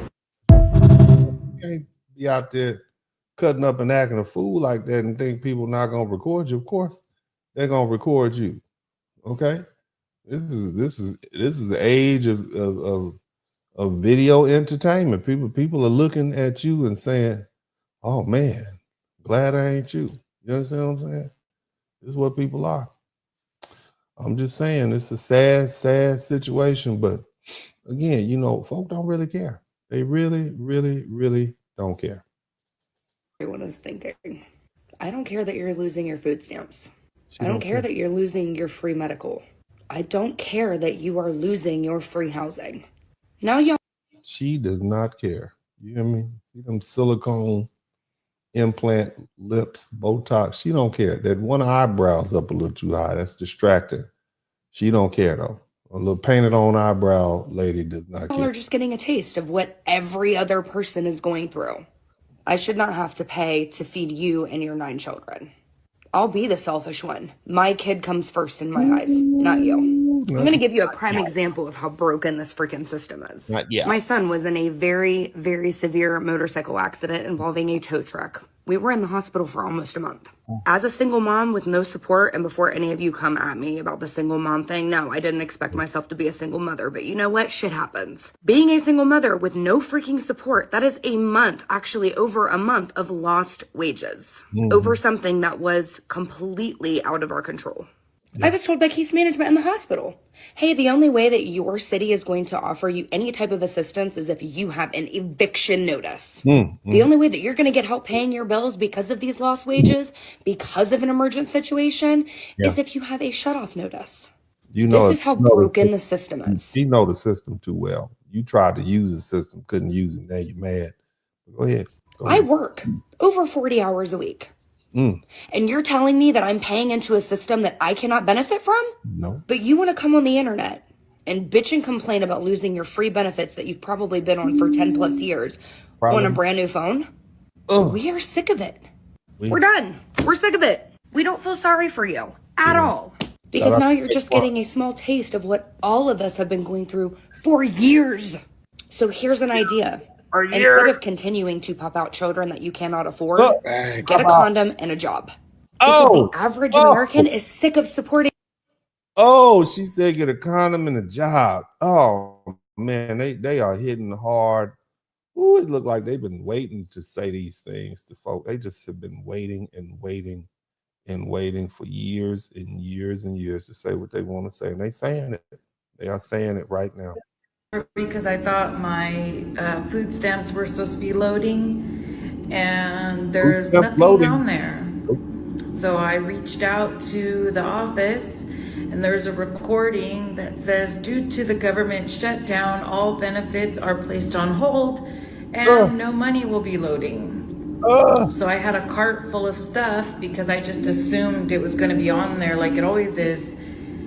And I'm not 100% sure. So then I called over to the housing office about the rent check, and they told me the same thing. It says, due to government shutdown, all funding has been stopped. Rent payment, please reach out to your landlord, as rent payments will not be funded for at least the month of October. Anyone else having this problem? Everybody's gonna be having this problem soon. Everybody that's on the EBT, okay, because they're not out here playing. It's a whole different place that we're in right now. Okay, we're different. Okay, but let's keep listening to the people. Getting cut off. Don't look at it as a down thing. Look at it as an up thing. That's right. Talking about Thanksgiving ain't gonna be the same. It shouldn't be. We eat that shit all year anyway. Put the dumplings down. The turkey don't need all that. Grandma every year get a goddamn foot cut off. Every generation. Lord. Don't goddamn care about that shit. You better stretch that goddamn food. You better stretch that food. I ain't telling the kids they gonna be all right. Half the time them kids don't even be wanting all that food. It be us. The grown folk. It be us. They be wanting all that mac and cheese and shit. Put it down. We done. Y'all been fucking around and fucking over the stamps for the past 3 decades. Language. When I was a little boy, y'all selling them and shit. They had the books and shit. Used to have the books. You gotta have the books and shit. Y'all came to Miss Page's house, selling the stamps. Yeah, y'all was selling the stamps. Now you have to understand, majority. You out here snitching and telling. Why you telling on people like that? You know that's a federal crime. You trying to get people put in jail. Out here telling what these folk are doing. You snitching and telling, sir, just because you got a job. Rules the world. So if people wasn't fucking this shit over so much, the language too, 80, 70%, 90%, but I would say probably 70 or 80% fucking over this shit. This is why it's a problem. This is why you have to shut shit down so you can try to figure out and get the shit right. This is why. Because if it wasn't a problem, they're gonna shut it down and they ain't coming back. Fucked over. You selling stamps, the children hungry and the motherfucker. Y'all getting cash consideration. The shit not getting spent on kids. Y'all doing some dirty shit. Y'all doing dirty shit, boy. All right. Oh my God, they cut my food stamps. I don't know what I'm gonna do. They cut my food stamps. That's crazy. What you gonna do? Hey, do your uncle still be stealing food? Sir. Boy, you see that, man? Do your uncle still? Why can't we just get a job? How about some job? Let's take a look at this. I like this. If you know what you're looking at right now, what we're looking at, brother? What's happening in America right now? Tell us. It's the fall of the African American hood rat. Oh Lord. We're witnessing it. The fall of the Section 8 queen, the fall of the food stamp queen, you've been waiting for this day, fall of the welfare queen. I spoke on this. Speak on it. Months ago. Wow. In the 8 days after the inauguration on who President Trump was coming for and what he was doing it for. Say it. This for us, kings. This for us, black men. They putting the black man back at the head of the household. No, bro, don't nobody want no hood rat with 4 or 5 kids to take care of, bro. Ain't nobody trying to take them. We don't want to be the head of that household, brother. We don't want to be the head of that household. We do not want to be the head of a household with 9 kids and a woman fresh off of food stamps. Okay, we don't want to be that. Okay, we do not want that blood pressure-ridden household to be the head of, sir. I'm just saying. And those of us who know better, ain't had nothing to do with it. Okay, go ahead. I'm gonna let you finish. If you can stand under the pressure of manhood, he giving us our families back. We don't want them families. We do not want Pookie and Ray Ray's children out here throwing up on our Cadillac Escalade seats, okay? And dropping them little crumbs. We don't want all them kids. We don't want to be the head of that household, sir. Respectfully. You start some new households with some new women, okay, who weren't on food stamps. That's what we want. But go ahead. Many of us, it's a wash. But for the generations coming after us, he's putting the man back in his rightful place as head of the household. I told you, and now we're here. The fall of the African American hood rat is upon us. The fall of the African American hood rat upon us. Oh man, yes. The truth is, a lot of brothers. Now I'm gonna say this. I want you to listen to me. Okay, there are a lot of black men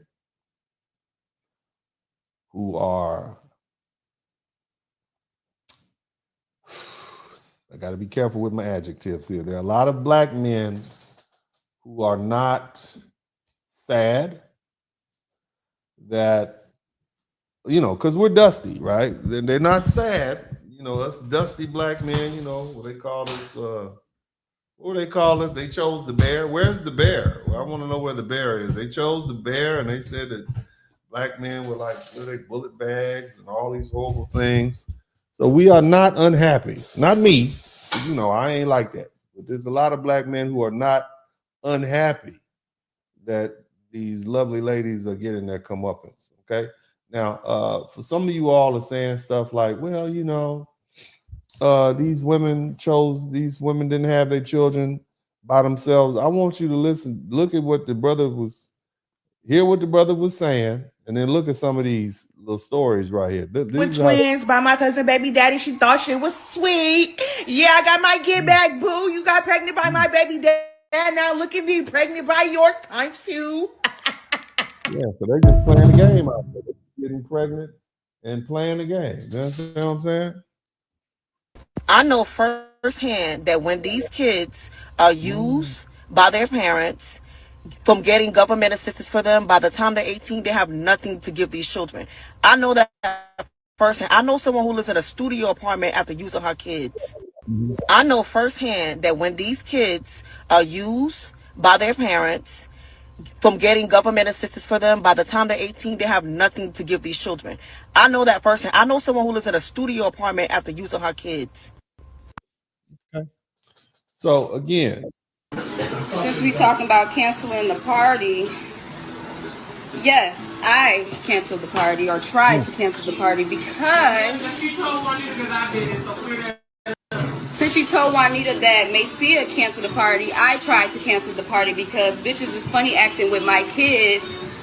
And they're your kids, so you need to take care of them, right? But somebody type my kids. It's a lot of black. We've heard of that. A lot of men heard these are my kids. Well, take care of your kids then.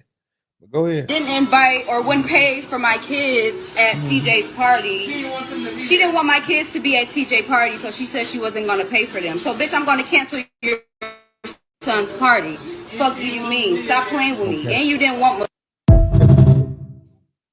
Okay, so we see. So again, my whole point of proving this is that a lot of us talk about how we speak as though what funny? We speak as though women are just poor innocent victims and they had nothing to do with their pregnancy. Come to find out, we just saw one woman said she was getting back at her friend or sister for having a baby. She had a baby with her baby daddy, her best friend. You understand what I'm saying? So look, they think this is a game. This is all a game. What am I done with a cane for? Cause I'm trying to see where the fuck Marcus is. Baby, put the cane down. I ain't finna put shit down. Where Marcus is? I've been calling his phone and he ain't answering the phone. And then his baby tell me his baby let's step outside. His baby needs some pampers. You tell him that. Notice how it's his baby. I want you all to listen to me. Ladies, listen. It's his baby when it's time to pay for something. It's my baby when it's time to exact control. Just listen to the language. His baby needs some pampers. Baby, his baby. First of all, why would you think Mark is in here? I tracked that motherfucker, and I know his ass over here. Hey! I don't give a damn who you gonna call. You need to go get that. Keep in mind, all of this activity and behavior has been empowered by EBT and welfare and Section 8. This is what that brother was saying, death of the American hood rat, okay? All of this has been empowered by the federal government, okay? You need to go get this damn baby dad out of there. Cause I'm tired of this shit. I get so fucking sick of y'all. He ain't here, baby. Yeah, he here. He not here. He is here. Let me tell you something. Why is his car right there? How long? How many months is that baby? It's 7 months old. Where is he at? No, Marcus ain't got. You got the wrong Marcus, baby. I ain't got the wrong shit. Look at the damn baby. The proof is right here. You can't see? No, baby, I'm blind. Well, probably you need to go get Marcus so you can put him up beside his head so you can know what this his damn baby. You call him. I'm trying to figure out what you got a cane for. Cause I'm gonna knock your ass out if you think you finna play with me or this little. It's hotter than a motherfucker out here, and you need to go get Marcus out. I don't know what you So you was bringing the kids over here? No, I needed to come and get something. My kids didn't want to come. My kids. What you mean the kids didn't want to come? They didn't want to come. Like, what do you mean? My kids. My kids need to come over here and see me. I'm trying to see my kids. No, I don't want my kids to come over here. Why you don't want the kids to come over here? Kids always something. Kids. I don't want them over here. They not my. So they just your kids, not my kids. I don't want to. Yeah, they're your kids, but I'm not comfortable with my kids being around you right now. I don't even want them nowhere near you. Now I know it's a lot. We're gonna take a little break. I know it's a lot of brothers out here. I know a lot of you brothers are listening. You've been triggered by these videos. Just breathe. It's forcing you to relive some trying moments in your life. I want you brothers to breathe. Okay, just breathe. We'll get through this together. Okay, but this is the world that EBT and welfare has sponsored. Okay, this is what I'm saying. Okay. First of all, you can't keep my kids away from me. So is it my kids don't want to see me, or you don't want to see my kids? I don't want my kids to see you. No, you need to go. You need to go back. Quite some time before you even see them. You need to go back and get the kids. You're not coming in the house without the kids, kid. You need to go get my kids. I need to see my kids. I'm not going to go get them. They over there with see now. They are good. I don't want my kids over here. You probably won't see them again for quite some time, to be honest. Like, I just don't want them around you. So you got my kids at the house with C now, but you here. Daddy, because he got her son stuff to school stuff at Walmart. I gave it to him when I dropped him out earlier. Have you seen you brought him? In jail, shaking that but you can go to Wait. What I do, girl? I know. What's going on? Woo-saw, brothers. Woo-saw. Calm down. You school cause she still mad at you? What you got him for? Look at what? I bought his stuff. What the fuck are these? The Nike. Goddamn old granddad That's how. So just so you know, she's angry because dad took the child shopping and he went to an outlet to get like Nike shoes and he got some stuff from the outlet. So she's angry about that. Okay. Again, this is the environment that EBT has created. Okay. This is what the gentleman was saying. This is the death of the modern American hood rat type. This is the mentality of entitlement. Okay. Let's keep listening.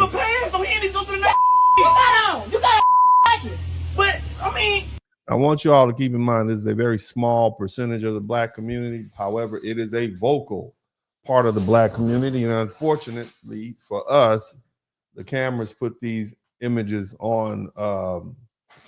The cameras are always focused on this aspect of the Black community. This is what's considered being Black in modern day.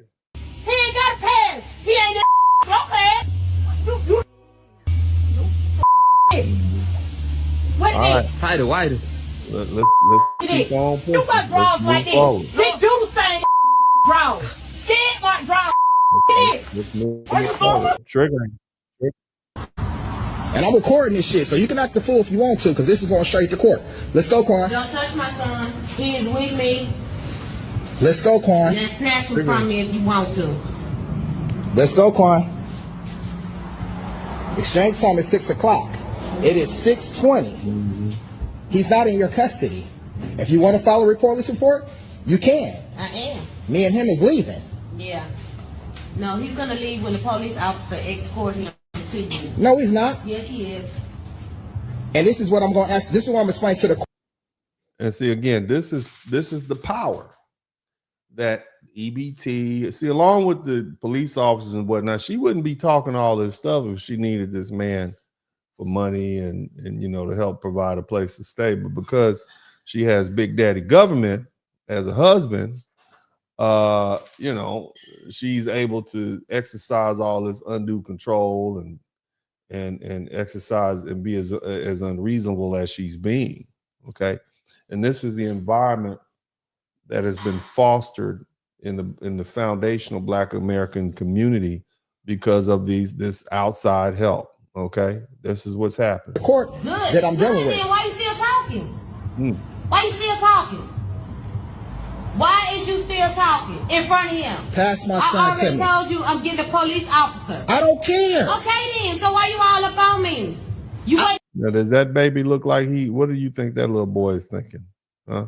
He ain't happy, right? He can't be happy, but he look like he used to. To the police officer. I don't gotta wait on nothing. Yes, you exchange, I leave, and you file a police report. Is there a police officer inside? Do you know? It's closed right now. Yeah, so exchange. We gotta exchange. Kira. Kira. Oh, here you go. Here you go. Thank you. Appreciate you. It's visitation time, honey. Like, and that's what you need to understand. Okay, and I'm understanding it. So why are you still here?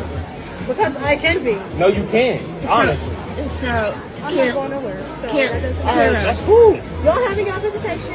All right. Yeah. Okay. So when Erica come back, now was y'all supposed to go to the mall? Was y'all supposed to go to the mall? I don't know what the plan is now. So the thing about it is Empress says is stop acting like it's just the women's fault. These men shouldn't lie with these women. So here's the thing you have to understand. A lot of these men were raised by women like this. So they are used to this activity. And it's a never repeating cycle because these same women raise men who are used to this sort of degenerate behavior and activity. And those men grow up and they are actually, you know, because of their standards are jaded, they're fine with dealing with women like that. So, you know, at some point the cycle has to stop. Okay. The plan was dinner. Dinner? Yes. A supervised dinner? No, it wasn't no supervised dinner. It looked like this lady right here. I mean, just give her a chicken wing or something so she can go. She look like she's hungry.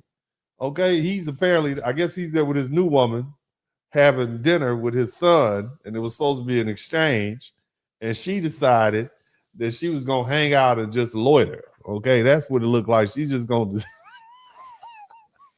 she's gonna disturb their peaceful meal. That's what it looked like. And my man is just sitting there eating. He's just eating it up, enjoying his food, and she is just posted up right there, like, golly, that's terrible, man. Let me clarify, supervised, unsupervised. All right, so why are you still here?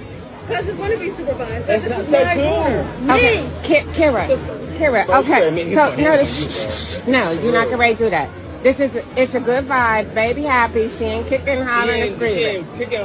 I don't know if that's grandma who's talking to her or mom. I don't know who it is, but the baby looks like she cool. Just keep listening. I'm so glad. So go away. I'm talking to you. So Kira, Okay, I'm talking to you. So wait. Come on.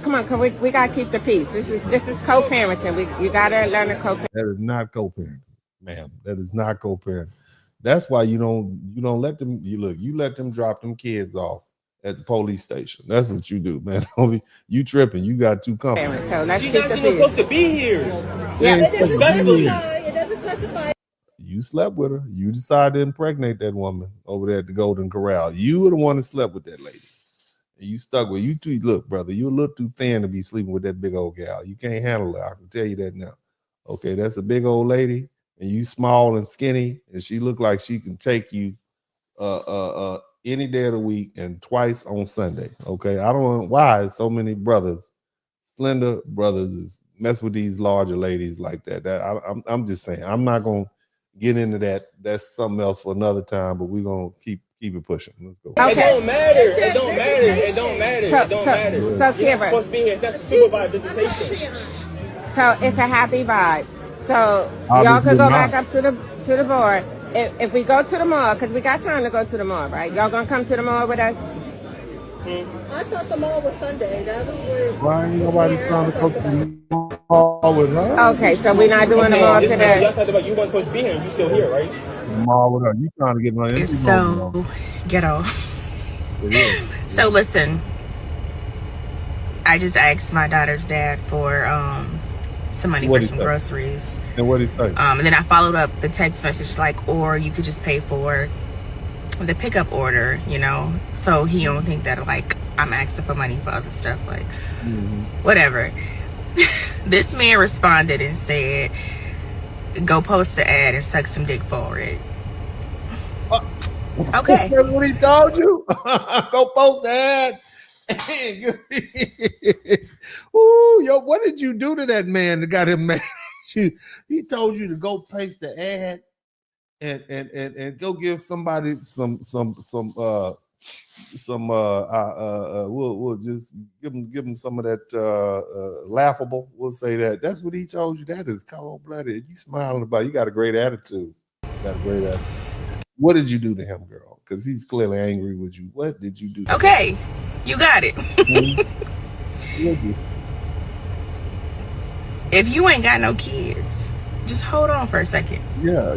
Just hold on for a second. You got an ignorant baby daddy. You seem like a decent woman, and you got an ignorant baby daddy. You wanted him though. All you ladies out here who like bad boys, let me tell you, that's what come with them bad boys. They ignorant. That's why they can be bad. They ignorant. He told her, yeah, she wants some extra money. Go on out, take an ad out, and go on out there and get somebody some hot top. That's what you do. And she smiled about it. You knew he was ignorant when you was dealing with him. You and I both know I'm gonna be your best friend. You knew he was ignorant as hell. Ignorant when you did now what? Now you embarrassed and you on the internet telling the whole world your baby daddy told you to go ahead and get you a little side hustle going on. Cause man. That's what he told you. You chose him. That's the same thing these family law lawyers will tell you. You chose him. You chose him. And that's what you got. Okay. You can go and make you about $10 a pop. But I'm gonna let you go ahead and make it. We ain't gonna play too many more of these videos. Yeah, we ain't gonna play too more of these videos, but we're gonna let a few more play, and we're gonna get back to Don't pull up on my son. Don't pull up on my son. Don't pull up on my son no more. Don't pull up on my son in your car no more. It's gonna be an issue. It's gonna be an issue. It's gonna be an issue. No, ain't no royo. Because why are you always pulling up with my baby in this car? Ain't no ride is a ride. Don't be pulling up with my baby in that car. No, stop. Give me my phone. No, give me my baby. You just had the same car with a different female. There's always something going on around here. Stop having different females around my son.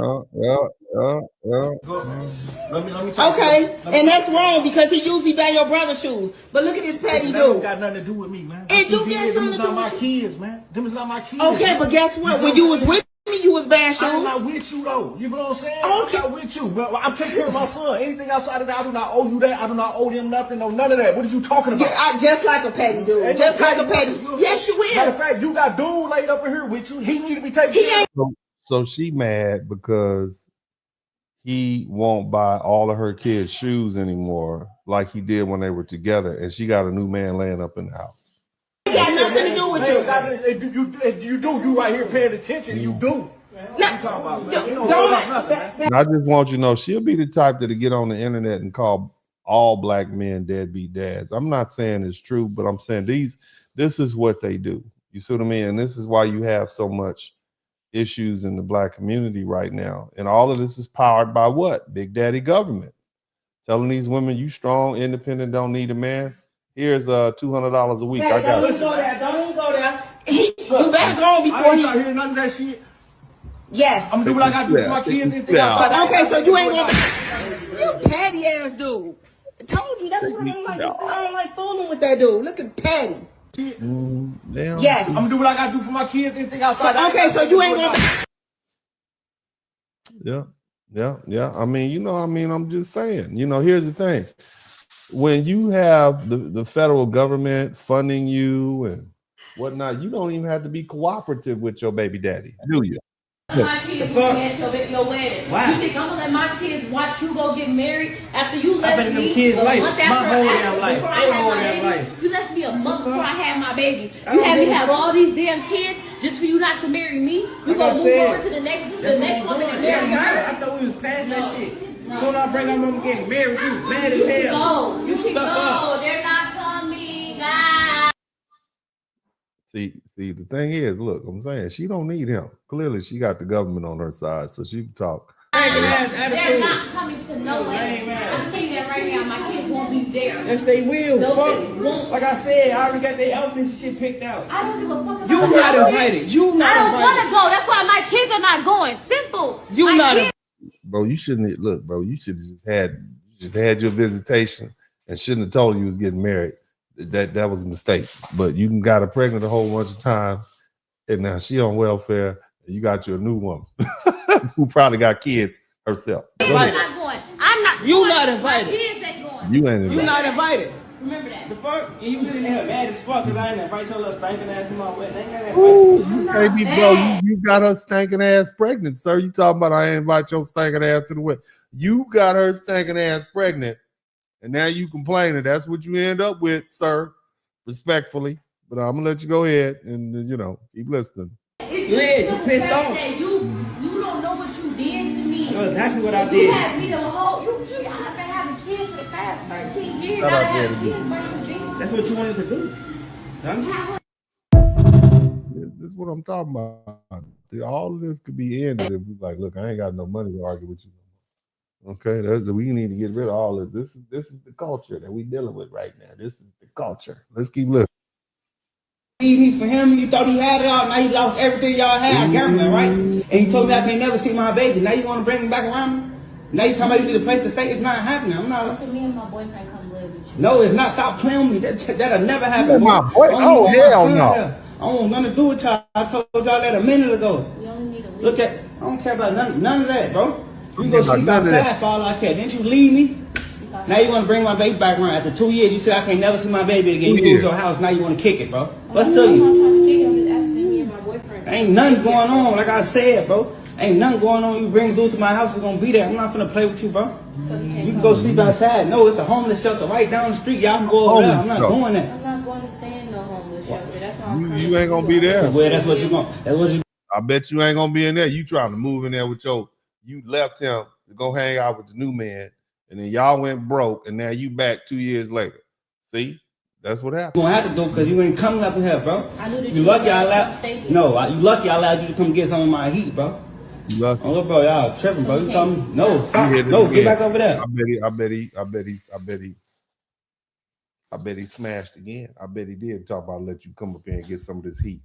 You know that's the problem. That's the problem. Go ahead. So the baby can't stay either? Huh? No, can't nobody stay. Nobody. I'm not gonna lie to you. Did you keep my son away from me? Can't nobody stay. That don't have nothing to do with him. Shit to do. Got everything to do with him and you, bro. You kept my baby away from me, bro. Kept my baby away. When I was down in my Lewis, I couldn't even see my son. Now you want to bring? No, I'm starting over. My new girl pregnant. I'm starting over. Be up the front of the room, cause I kissed my baby daddy. What makes you think I'm not gonna kiss my baby daddy before he died? What makes you think I'm not gonna kiss my baby daddy? I mean, not before he died, but what makes you think I'm not gonna kiss my baby daddy before he go lay down in the grave or whatever gonna happen to him? What makes you think I ain't gonna kiss that so he can remember? Babe, everybody better be happy I ain't pull his pants down to start. You hear what this little this nasty thing did? She kissed her baby daddy's tallywhacker. You hear that in the funeral home? I was ready to live.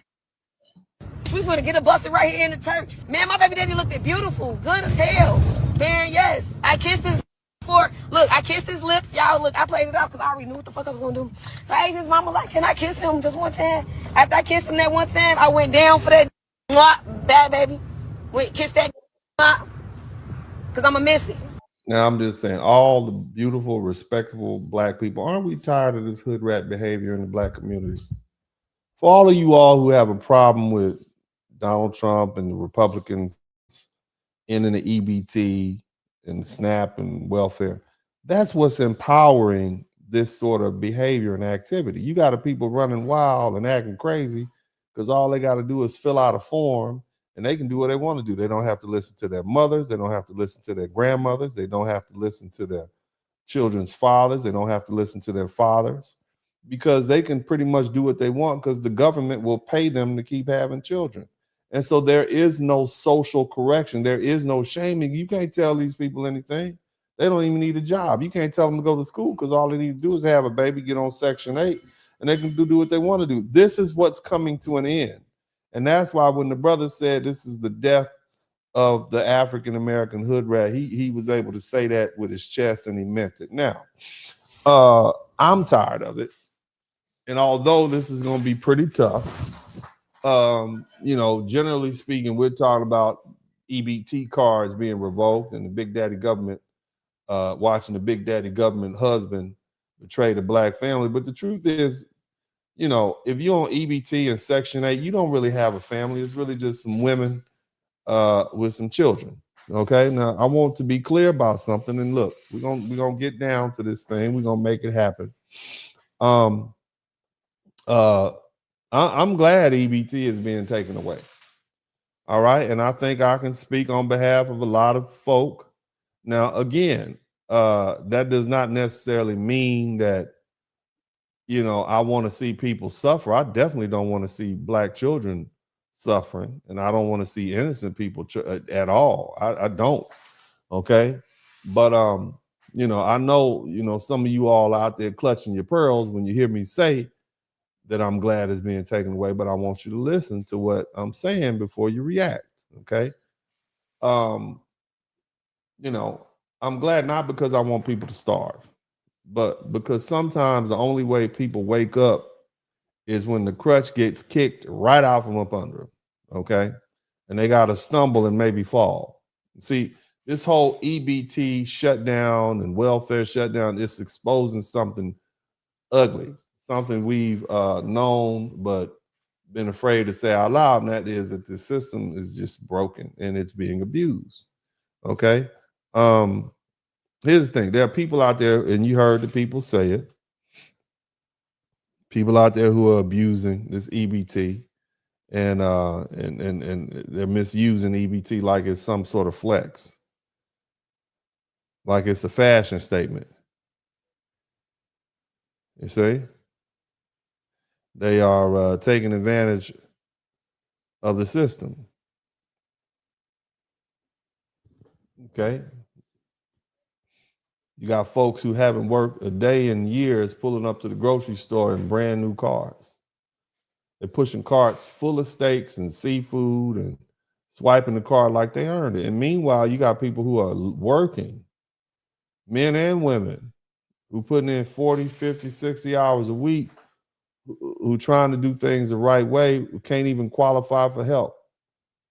They're skipping meals while people who don't work are eating like kings and queens. And let's be real, that's not justice. That is insanity. And you got a whole communities, even entire ethnic groups, milking the system while pretending to be victims. And I'm not just talking about black people. I'm talking about these Somalians. Okay, because I'm talking about these. I'm talking about everybody. That's what I'm talking about. They just got to say they're pretending to be victims. You know, they living better on the government aid than a man who's breaking his back to earn a paycheck.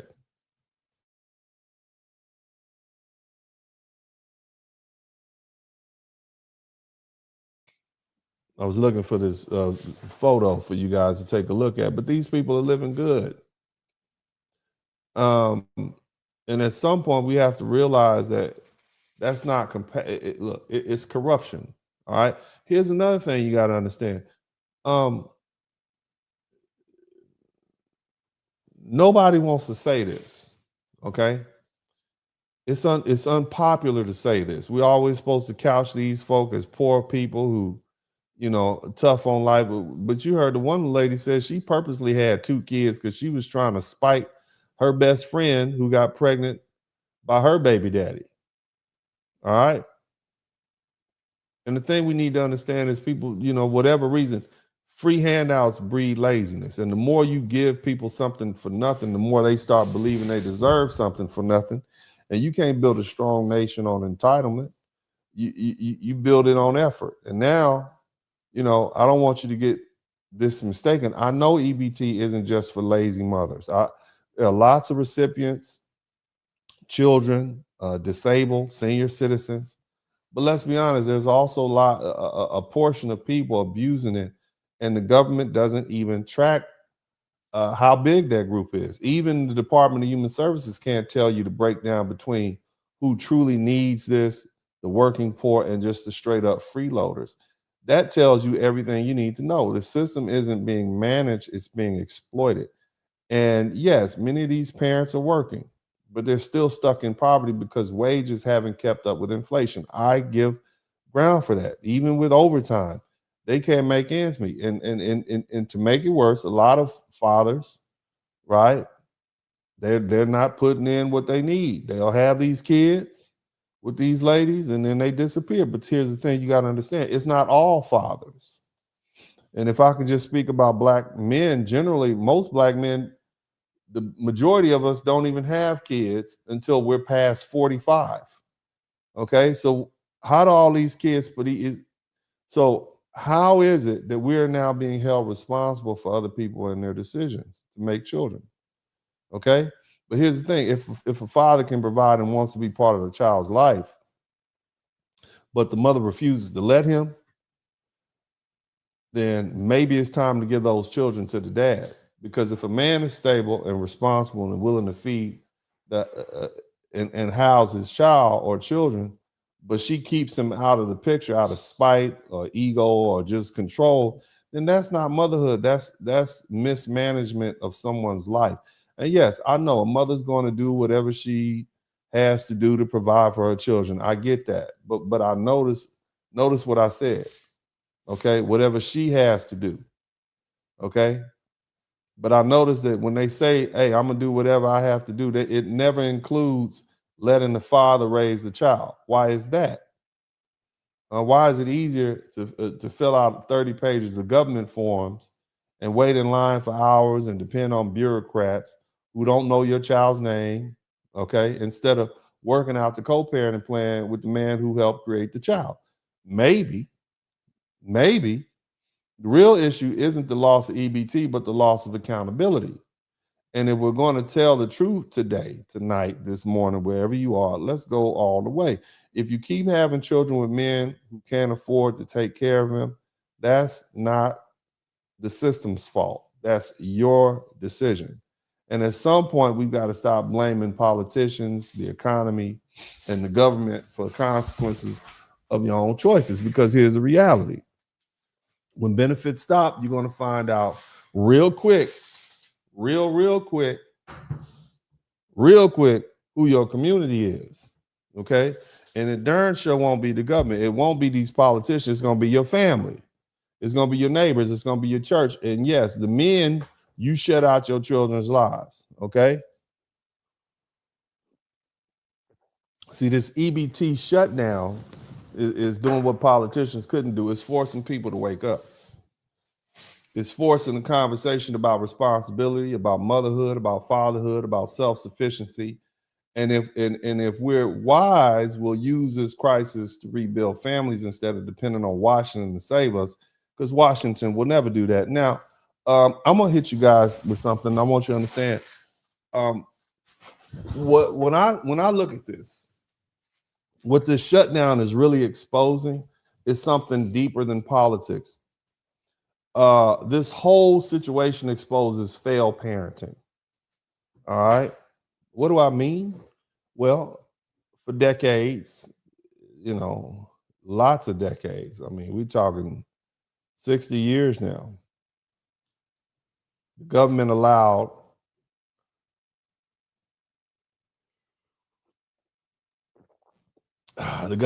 mothers who fail in their role as parents to hide behind the phrase, I take care of my kids. How many of you all have heard that? I'm taking care of my kids. Many of you have moms and sisters and aunties who say, but I take care of my kids. Because see, providing a roof, food and clothes, it doesn't automatically make you a parent. It makes you a caretaker. There's a big difference between being a mother, being a father, and being a parent. And I'm going to break this down for you because I know you've never had anybody help you explain that. Now, for you all who don't know, I'm the father of 3, okay? A mother is the vessel of life, and she carries a child, and she nurtures it in infancy, and she loves it instinctively. That's mom, okay? That's the mother's role, all right? Father's typically, he's the protector, he's the provider, okay? That's him. But see, a parent, that's something different.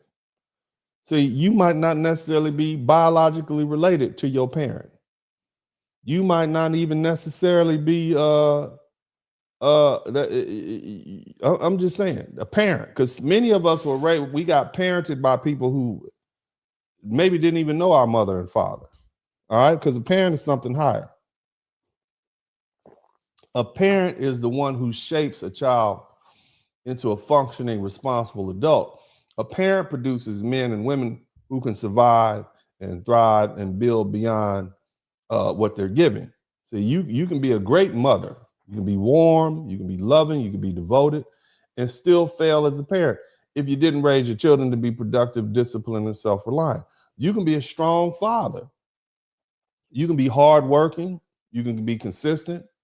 You can always show up. You can provide. You can big, beautiful house, multi-million-dollar home, give your kids everything, shelter. You can protect them when people attack, and still fail as a parent if your children grow up to be entitled, lazy, or lost. How many rich people do we know that have children who are F-ups? That doesn't mean they weren't a good father. Look at Joe Biden. We would all probably say he's probably not a good father. He could be a good father, but he's not a good parent based on his children. Okay? See, parenting isn't just about love, it's about leadership, it's about producing results. And the truth is, many households in this country, especially in the Black community, replaced the father with the federal government. The government became daddy. He provided food. He paid the bills. He kept the lights on. Okay? This is what he did. That's the father. That's what the government did. Okay? All right? That's what he did. In other words, the federal government performed the role of a father in that it protected and provided. And all the mother had to do was be a mom and a parent. Okay, but somewhere along the way, even that failed, because being a parent isn't just about surviving; it's about building. It's about raising. You know, they didn't raise. You know, let me say it like this, and I want you to understand. For decades, many women were able to use Big Daddy government as the father, in that he performed the tasks that the father performed, and her task was to do along with being a mother. Now she had to be the parent. She had to teach them how to be good human beings. Now, what did she raise? Did she raise a bunch of doctors and lawyers and engineers and entrepreneurs? Did she do that? Or did she raise a bunch of Pookie and Ray Rays and school shooters? You understand me? Damn school shooters, white boys. We've got some white boys who got poor parenting. You see? And if you start looking at some of these school shooters, many of them were raised in broken homes or single mother homes. I want you to do the work on yourself. And I'm not saying this is across the board, but I'm trying to help you understand. So this whole father government is really just a failed experiment. Replacing the father with the federal government has failed. Let me say again, it is a failed experiment. This welfare state tried to be both a provider and a protector. And what it did was it produced dependency and broken families and unprepared children. And it gave comfort instead of character. It gave relief instead of responsibility. Now we're seeing the bill come due. Because when you depend on the government to father your children, i.e. provide and protect, you don't be surprised when the children grow up unprepared to raise themselves. Okay. See, parenting is not just about gender, it's about guidance. It's not about emotion, it's about execution. And until we as a community start prioritizing results, not excuses, we're going to keep repeating the cycle. Mothers, fathers, whether if you're going to be a weak parent, you're going to have lost children. So this is a wake-up call. Okay, this is the crash at the end of the experiment. And unfortunately, the people who started off in the ride aren't there. Your grandma, your great grandma, who told you, yeah, girl, just go and get that welfare check. The government will take care of it. They're not even in the car anymore. What you see happening right now is the government is divorcing single mothers quietly, coldly, and permanently. And whether people want to hear it or not, Black women are the face of it. Okay? They're the poster children of this social experiment that's finally collapsing under its own hypocrisy. Don't get it wrong. Every ethnicity of women who built their lives around government cars, whether they be white, Hispanic, Asian, whether they be African immigrant, Caribbean immigrant, whoever, they're all about to find out what happens when the state walks out of the house and doesn't come back. And see, for decades, the government played daddy. It played husband. It provided food, the roof, the check, and all you had to do was keep the man out of your home. You didn't need a father. Hell, you had a caseworker. You didn't need marriage. You had a voucher. You didn't need discipline. You had dependency. But now the governmental husband is leaving, and he's taking the credit card with him. And women will no longer be having kids and breaking up with the father because they're bored. Okay? Now it better be some serious abuse going on. You better have a good reason, not just boredom. Because it works. Because there's no governmental husband anymore. There's no invisible man paying your rent and feeding your kids or covering your mistakes. You're going to have to cooperate with that man. Okay? You're going to have to cooperate with that man, or you are going to have to suffer. And your children are going to suffer. So that whole fantasy of being, I'm strong, independent, and I don't need a man. Yeah, you don't need a man because you got other men who pay taxes paying for your living expenses and your children. Shout out to Fuquan. See, women never really were independent. If the government is paying, the money comes from the taxpayers, men and women, actually. All right, but the thing is, that's over. That whole thing, it was really nothing but it was dependency, sold as empowerment. It was a slick lie packaged as liberation. Women were told, you don't need a man, the system got you. And now the system is saying, we ain't taking care of you anymore, LaBoo. Okay? And that's not being mean. That's the that's the USDA, that's Congress, that's every policy department quietly tightening eligibility and cutting benefits while you're distracted by celebrity gossip and TikTok trends. And this isn't just economic shift, it's a social reckoning, because women who built their lives around government help are realizing something too late, that safety net was never meant to last forever. It was meant to control you. It was not meant to empower you. And now that control is being withdrawn and leaving chaos in its place. So let's call it what it is. It's a silent divorce. And for decades, the state stepped into the role of fathers, you know, and as far as we're talking about black families, it was a role once played by black men.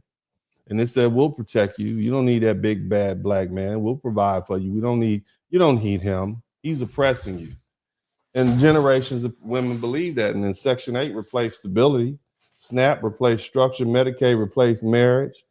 And every time a woman tried to earn more, save more, build a stable home, the system punished her for trying to do that. Okay, and it told her, don't depend on the man, don't even depend on yourself, just depend on us. And now that the same government is ghosting her, the divorce papers are being filed through policy cuts and delayed benefits and unspoken decisions. The free ride is over, and so the illusion is over. Inflation is through the roof. Federal budgets are shrinking. And taxpayers who've been funding this setup are pissed off. So you heard we don't care. The public patience for entitlement programs is run out. It's a wrap. That's not only a message from the American government, it's a message from the American people. You are on your own. And so for the first time in decades, single mothers are discovering what real independence looks like. And it's not pretty. Evictions are up. Food insecurity is through the roof.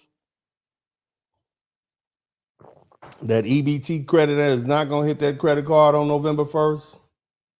You see? Jobs that used to be optional are now mandatory. A lot of women are realizing that what they called independence was really a borrowed stability. And you can't build independence on someone else's wallet, ladies. You can't build freedom on a government program, and you can't build strength on dependence. And that's just the truth. You see? That is the cold, hard truth. And this is the hangover. After 60 years of bad policy, the welfare state was never designed to make you free. It was designed to make you forget what freedom was. It punished marriage. It rewarded single motherhood. It raised an entire generation of children to believe that struggle is normal and mediocrity is acceptable. It taught our people how to manage poverty instead of escaping it. And now that the system is crumbling, you got women who are facing a new kind of reality, one where strong and independent actually has to mean something. All right, now you got to go out and prove it. And now you're going to have to go show that you don't need a man. And for many women, this is terrifying. You see? The government was never your man. And it never loved you. It never cared about your kids. It used you as a voting block, as political currency, as a photo op for social progress. And now that the votes are counted and the budgets are bleeding, they're cutting you loose. You can cry about it, but you can cry, you can stay bitter. But either way, that season of dependency is over, because when the government divorces you, you find out who's really in your corner. And for a lot of people, the answer is no one. No one at all. You see? Now, again, this war didn't start with Trump and the Republicans and MAGA. It started decades earlier. Shout out to my man, Eddie B. It started decades earlier with liberal social policy masquerading as compassion. And for over 60 years, the same side that claims to care about Black America has been systematically dismantling core institutions, family, faith, fatherhood, all under the banner of we're helping you. And the policies, they weren't designed to empower Black women or Black people in general. They were designed to manage us. And they replaced fathers with federal checks. They replaced husbands with housing vouchers. And they replaced community accountability with bureaucratic dependency. And that's not liberation, it's economic captivity with a smile. Now, I'm gonna take the opportunity. Look, I need you all to make sure you subscribe to the channel. It makes no sense that I have all these people who watch my broadcast, sometimes up to 10,000 people a day, and over half of you have not subscribed to the channel. I don't understand that, okay? I've been trying to get to 100,000 views. If all the people who watch this video today will subscribe to my channel right now as you watch it, whether you're watching it live on the replay, I have 10,000, 100,000 subscribers by tomorrow. And so I need you all to take the opportunity to subscribe to the channel. Please do that as a professional courtesy. That being the case, as you guys know, I am an attorney, and I certainly would appreciate it if you would help recycle some Black dollars, in that if you are involved in any sort of injury, car accident, et cetera, or whatever, that you would reach out to me at 713-229-0770. Let me hit that number back. 713-229-0770. I am fantastic at what I do. I focus on serious catastrophic car accidents and injuries, and even some slip and falls. And whatever state you're in, I have friends all across the country. I myself am licensed in 6 different states: New York, Illinois, Michigan, Arkansas, Louisiana, and Texas. So feel free to contact me. And if I can't help you personally, I can usually associate somebody with my law firm that can help you. So make sure, if you've been involved in a car accident, call me at 713-229-0770. Help me help you. That's what I need you guys to do. But again, y'all make sure y'all subscribe to the channel. Don't do that. Now I want to kind of hit y'all with something, man. You know, after the Civil Rights era, instead of enforcing Black self-sufficiency, the Democratic lawmakers, they rolled out all these programs that paid families not to have fathers in the home. Okay? That instead of us building wealth, what do? They institutionalized poverty. Every dollar in benefits came with these invisible handcuffs. You got a check, but you can't have a working man in the house. So how do you ever build? You can't make more than this amount, or you lose the aid. You can't own the property, or you can't pass it down. You're on Section 8. So you don't build up any equity. And for generations, this produced a culture of compliance and entitlement, not innovation or independence. And entire neighborhoods learned how to qualify instead of how to thrive. And when the government became the provider, the moral authority of fathers evaporated. Why do I have to listen to you? Oh, because I pay all the bills. No, you don't. The government pays the bills. Nobody's listening to the woman. Don't have to listen to him. The children don't have to listen to him. So it eroded the man's respect in his home amongst his own children. And what do we end up with now in 2025? We got a nation of single parent homes and a lost generation of boys and girls who never saw masculine leadership up close. That's what we see. Now let's fast forward. What are we dealing with? We're watching children and grandchildren of a system rage online about EBT cards being delayed. There are people justifying theft and looting and violence because the system failed them. You might be able to get away with something like that in California. You might be able to get away with something like that in New York, but you are not going to get away with that in Alabama. They will put you under the penitentiary. Same thing in Texas. We would love to lock you up in prison here in Texas and fill up our prisons and have you working and making license plates and furniture and leather goods. You better cut it out. You better stop. Mississippi would love to get their hands on you for some petty theft and hold you in there for 5 or 10 years. And then your children are going to be part of the system. This is not a game. This is not a game. See, and we always say, well, the system failed them. No, the system did not fail them. It trained them to depend on it. They were never supposed to build. They were supposed to consume. The dependency machine created by this liberal policy made sure of that. And now that this whole situation with the debt ceiling has caused for the parties to fight it out, and they shut the government down. We're seeing the true cost of dependency: emotional instability, economic fragility, and moral decay. Can you imagine what it's like being in a household right now, and you were planning on you 4 days away from, you barely struggling, you barely making it, hoping you could just get to the 1st, which is November 1st, and now come to find out you're not gonna get anything, and you down to your last, and you got all these kids.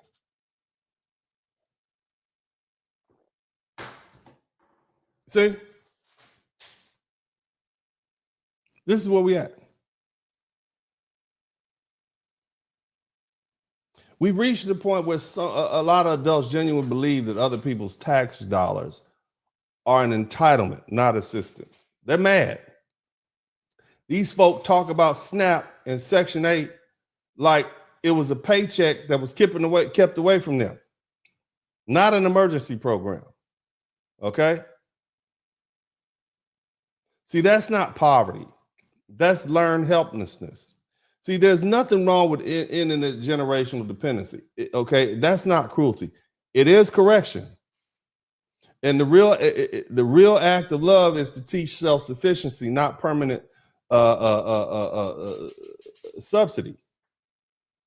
Okay, and when you reward dysfunction, you get more of it. When you subsidize broken homes, you get generations of broken homes. That's not oppression. It's policy-driven decay dressed up as social justice. Now, ending the dependency, it's not an attack on the poor. It's an attack on poverty culture, because as long as you depend on the government aid, you don't own your own future. And if your first instinct when aid is cut is to steal and riot or to threaten violence, then it's clear the system didn't liberate you. It enslaved you emotionally and morally. The real enemy, the real enemy in this war on Black families isn't coming from conservative policy. It's coming from liberal neglect disguised as compassion. It's teachers unions blocking school choice in poor neighborhoods. It's welfare rules punishing marriage but rewarding single parenthood. It's prosecutors refusing to hold criminals accountable while communities riot. It's these politicians who fly in private jets to climate conferences while you can't afford groceries. And for 60 years, the same people who are promised progress and delivered paralysis. The Black family has been the collateral damage of the political machine that profits off dysfunction, and it's called equity. Now, I'm gonna be honest with you guys. Let's talk. Fellas, come on to the front of the room. Let's have a conversation. Now, ladies, I want you to understand something. Let me tell you a little bit about myself, because I got a lot of new people here, and I am an advocate for Black men. That's how I started off. I know these brothers very well. For years, I would have panels and panels and panels of Black men talk about how they feel. I've told you folk time and time again what was going to happen 4 or 5 years ago, and you see it coming true. Kevin Samuels told you that winter is coming. I am the Blizzard King. You see, I'm that cold, hard truth. I'm that other side.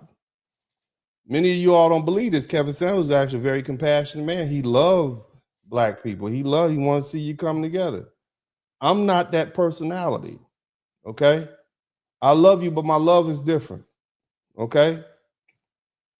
I'm just saying, I want to talk to you guys. Now, I say all this to say, I know what I'm talking about when I'm talking about Black men and how they feel. There's probably no other authority on this YouTube streets that's going to give it to you straight like me. And I'm going to tell you this, and it's going to be painful, but I want you to listen to me. There are Black men who are celebrating Black women's suffering. Let me say that again. Did he say what I said? Yes. There are Black men who are celebrating Black women being stripped of EBT and suffering and struggling, not knowing how they're gonna feed their children. They are celebrating. They're happy about it. Yes, not all, but it's a significant. I'm just telling you. Hell, there's some black women out there that feel the same way, but we're gonna talk about the brothers. You see it online. You see them laughing. You see the memes. I told you so energy everywhere. Brothers are genuinely taking pleasure in seeing certain black women panic over losing EBT and Section 8. It's just what it is. But before you pass judgment, let's first examine the root of why. Most black men aren't celebrating hunger. Okay? They're not celebrating children going without food. They're not celebrating poverty. What they're reacting to, what they've been holding in for decades, is vindication. They're watching the collapse of a system that weaponized black women against black men. See, the real emotion is not joy, it's justice. See, for 60 years, black men have been told that we're useless. Come on, brothers, give them all the names that they call us. Useless, broke, deadbeat daddy, ain't worth nothing, can't lead, can't provide, don't build. We've been called dusty, weak, scrubs, trash, broke boys. Meanwhile, you got the same women saying that we're being funded by the very system that made it possible for us to play our role. You see? We cannot compete with the federal government. No group of man can.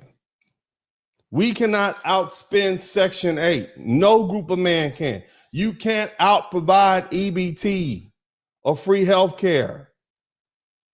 When you remove a man's ability to lead and then mock him for not leading, that's the psychological warfare we've been dealing with. And for decades, the welfare state was the weapon. So when the programs start getting rolled back, when this big daddy government starts cutting the checks and reducing the amount of money you get, that's not men celebrating your pain. That's men recognizing an end of an era. It's like watching the Matrix glitch. The very system that was used to degrade and divide us is now turning off the lights. That's not cruelty, that's clarity. Look, what are black men really saying? Most of us aren't laughing at the starvation. Some of them are. Some of them think some of you ladies need to lose a little weight anyway, and they might, a couple of weeks without those heavy calories might be good. Okay? Some brothers, maybe we can talk again about rebuilding. Maybe. I'm not making a guarantee. Maybe. Some brothers are gone. Some brothers, you're not going to get them back. They've gone on to other communities. Their minds have been expanded. You told them you didn't want them for so long. And this is not all black women, of course. And I'm just speaking in general. I want you to understand, okay? But see, now they hope that you'll understand what they've been saying the whole time. Because remember, the black man has never received the benefits of the federal government. We've always been on the out. So we had to make other ways to get what we wanted. We're not getting EBT, and not all of us. We're definitely not getting Section 8 in any numbers. We're not getting any of that. That's something reserved for black women. You see? But see, if we have to start over again, it's going to be from equal footing, not with the government acting as a middleman. Okay? You understand me? And brothers are saying that's what you get for trusting the state more than you trust your mate. Bars. That's what the brothers are saying. They're saying you replace partnership with politics. When you trade respect for independence and family benefits, that's what they're saying. And so what you're hearing in this laughter is relief. Okay? This is what you hear. Because see, this false power dynamic that was funded by the federal government, it's up. Okay, no serious, let me run this back. No serious man wants to see women and children suffer, okay? But at the same time, no man is obligated to mourn the collapse of the system that was built to destroy him. And if that system collapsing causes temporary chaos and pain and discomfort, oh well, so be it. That's what correction looks like after decades of dysfunction. So men are angry. Black men are angry. Some bitter. There's some bitter brothers right here on my channel right damn now. Somebody type bitter in the chat room if you mad. But they mad.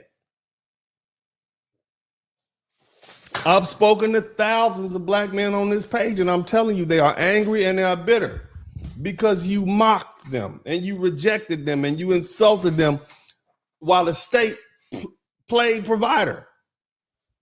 The state was the wall that you used to come off, bounce off, and talk back. The wall, that's what stood you up. And so now when you have the same women who said, I don't need no man, start crying that the government isn't feeding them anymore and housing them and giving them a check, it's not surprising that many men, not all, okay, see the irony in that. See, that's not celebration. That's cause and effect finally being seen in real time. It's karma. See, we've been blamed for everything wrong in the community while being shut out of our own homes by governmental policy. We've been expected to pay for a system that excluded us and insulted us. And now that system is falling apart. And some men, they feel a grim sense of justice. Not necessarily joy, but justice. Some joyful. I'm just being honest, okay? Now, I'm going to say this before we pass, because, oh, my God, these horrible men. That's horrible, right? That's horrible. Somebody type horrible. It's horrible that you would laugh at our pain like that and laugh at such as horrible, right?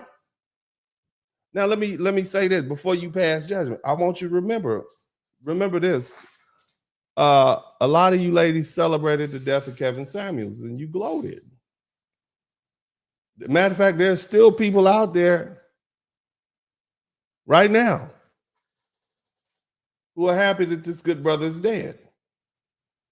Even though he's been vindicated, the man is more popular now than he ever was. He's like a household name around the world. But nevertheless, that was ugly. But the ugliness you see right now amongst black men, the ugliness didn't start with black men. Now, if you think it was just Kevin Samuels, remember how they celebrated Kobe Bryant's death?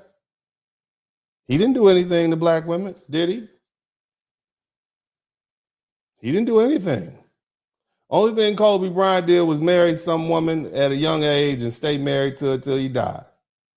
That happened to be non-black. So when people ask, are black men celebrating black women's suffering? The answer is yes, some are. Okay?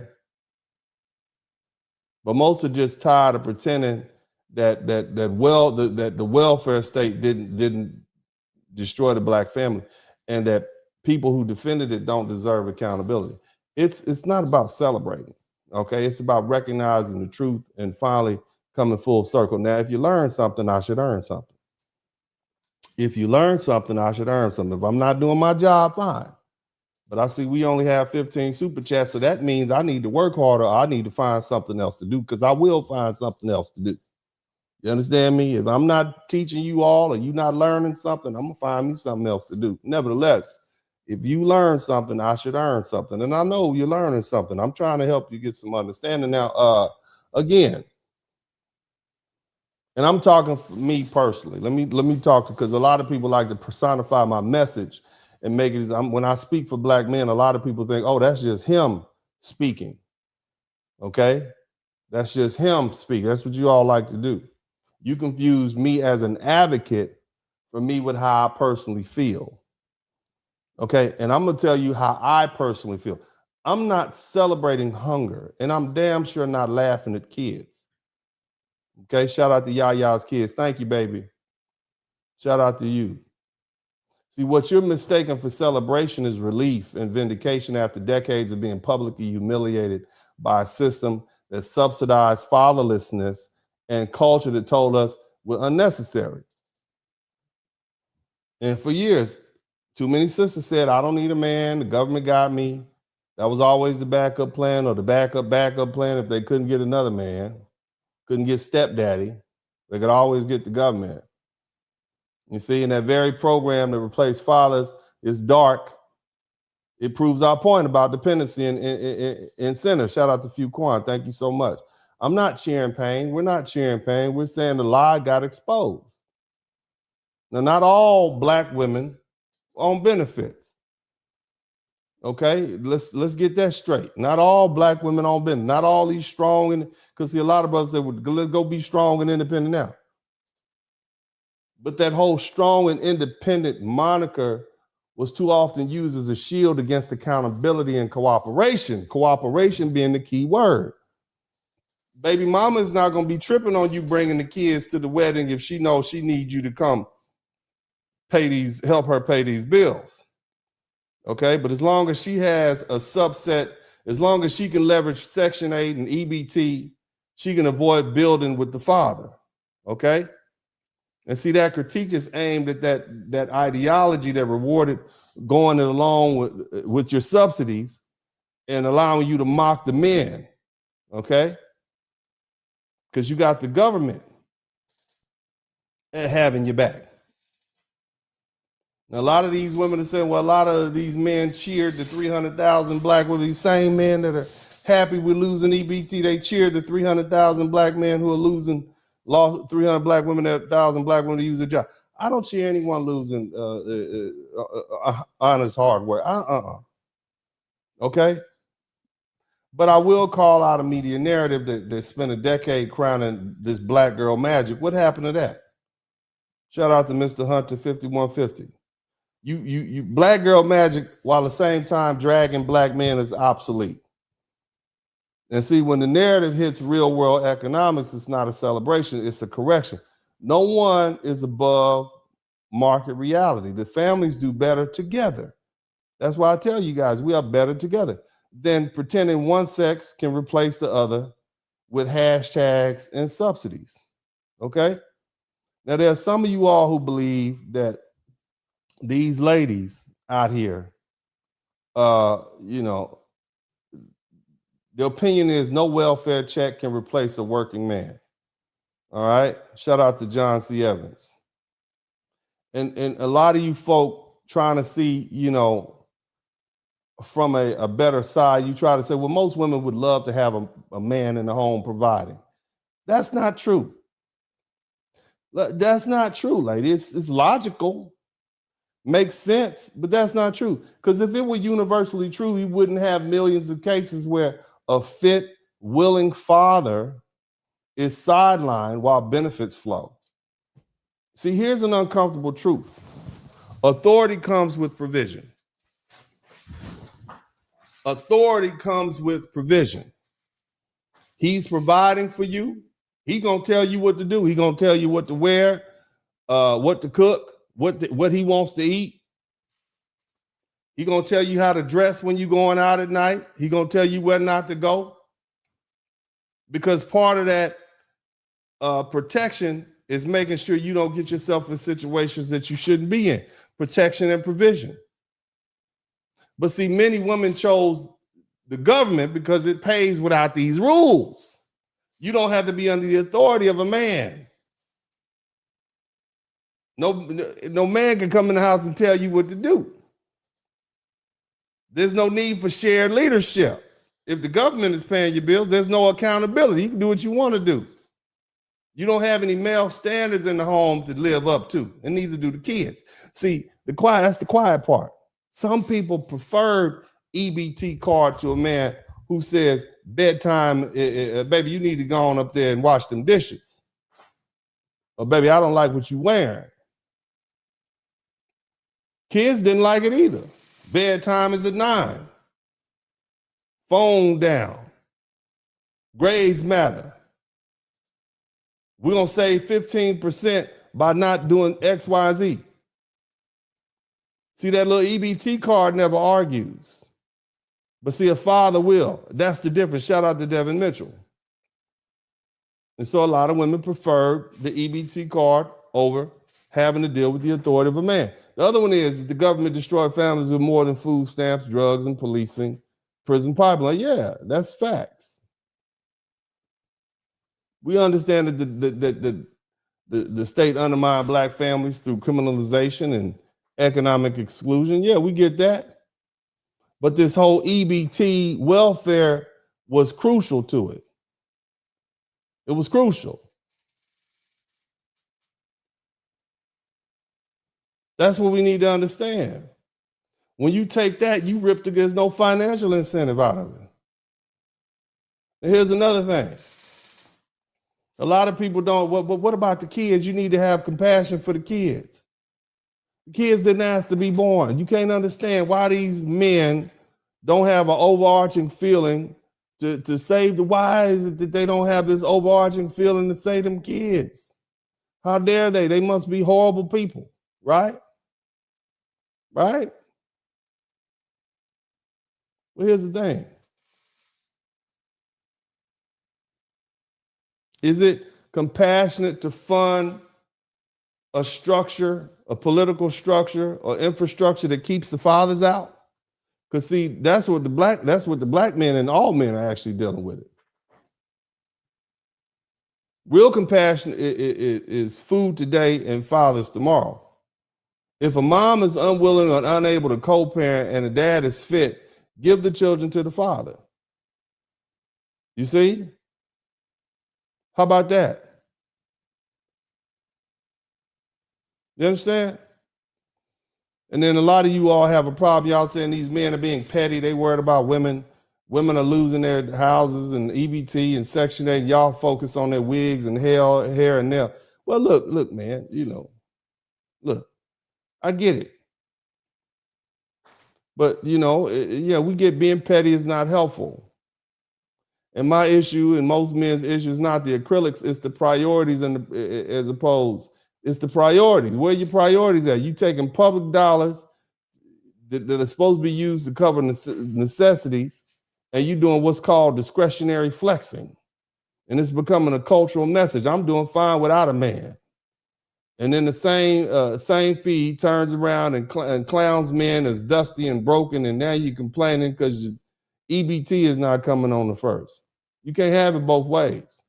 You can't you can't have state-sponsored independence while publicly degrading men you sideline with your long eyelashes. I'm just saying. You see? And then a lot of people have a problem with the fact, well, this is happening in Thanksgiving. How many times did we hear him talk about Thanksgiving? It's Thanksgiving. Yes, the timing is brutal, but that is the point. The state is not your husband. It is not your spouse. It feels like a sucker punch, doesn't it? It feels like they did it on purpose. A single memo has put your whole household, 42 million Americans, in crisis. That's not stability. It never was. Your husband could lose a job, but that doesn't shut off the refrigerator in 25 states all at once. This is exactly why, we warn you all against outsourcing family security for EBT checks and welfare, because that's what you did. You see?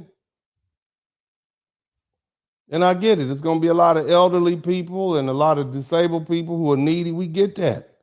And most people don't have a problem with helping elderly people and disabled people. Okay? We get that.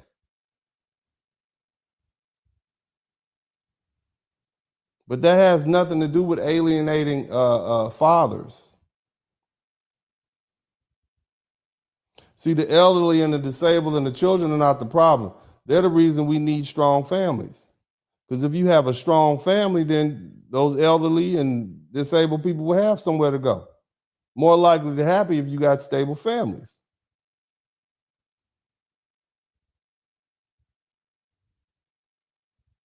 Again, women, and this is the perception of men, women chose the government over men. They got government money without male authority. They got housing without sharing control of the house. They got food benefits without a man imposing standards on that whole household. They call it freedom. Freedom from conflict, freedom from oppression. But it's also freedom from accountability, not just for the woman, but also for the children. Plenty chose the card over the covenant. And the choice was rational under those incentives, but it's disastrous for the long term of the children and the family. Okay? A lot of you folks are saying, well, y'all need to be more compassionate with your discipline. I get that. It'd be great to be more compassionate with our discipline. Wonderful. You see? But the thing is, the father was the original safety net. And then the government eclipsed that. And now it's retreating. You see? Now, the thing is, this is another something, man. A lot of ladies are saying black men just want black women to come crawling back. You want black, that's what they saying, brothers.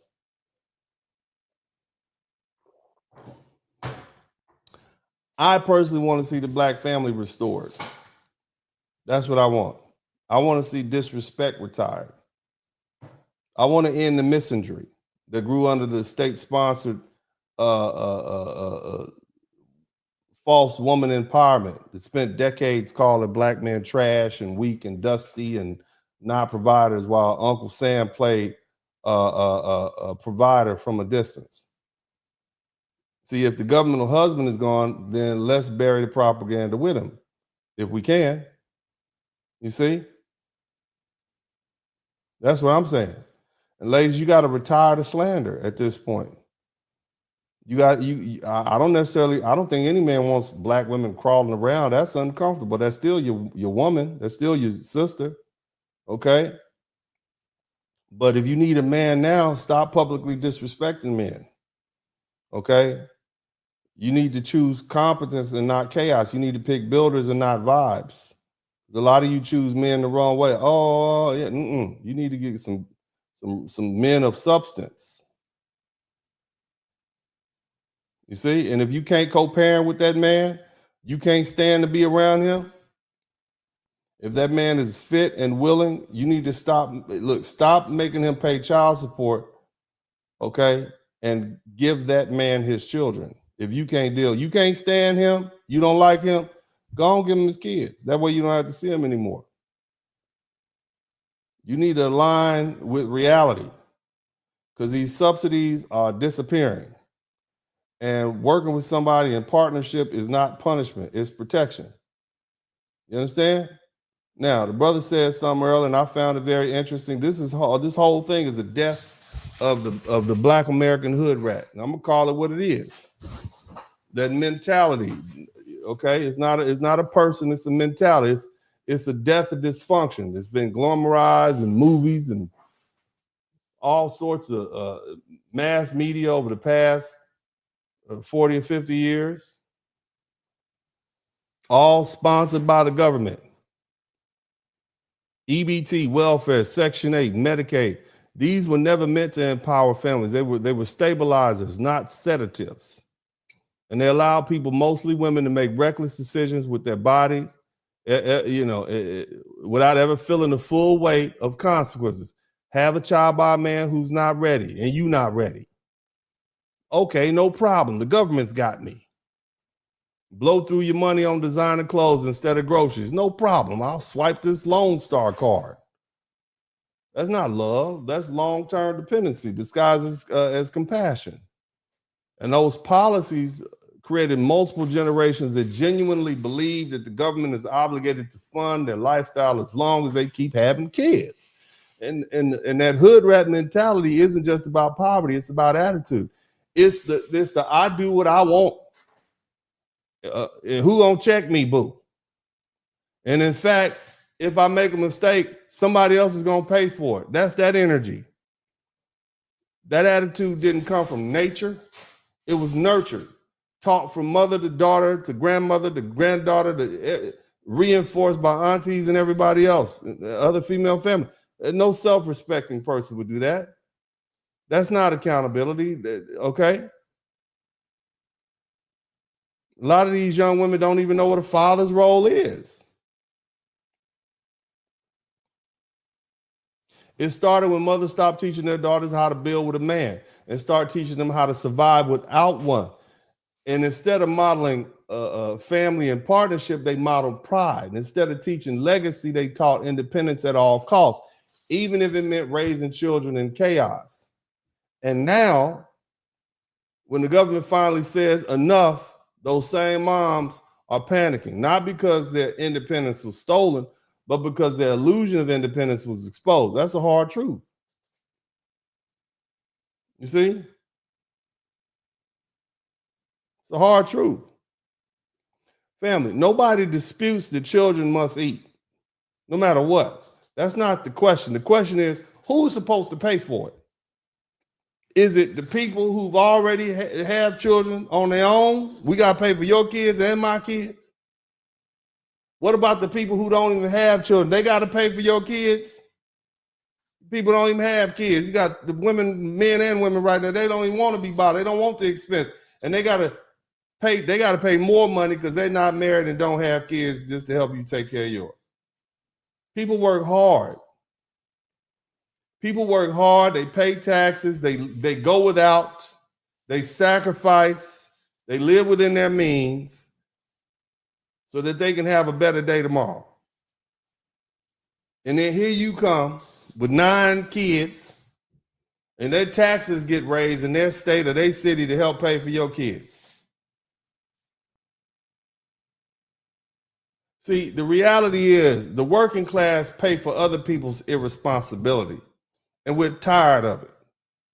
We pay taxes of the money that we earn through our labor with our time that we spend at these funky jobs that we don't even like. And then when we get our little check, it's like 20 to 30% between FICA and insurance and some of that other stuff. We barely got enough to take care of ourselves. And so we budget and we sacrifice and we work longer hours and we come up with side incomes. And then we're told that we have to subsidize someone else's poor decision making because the children didn't ask to be here.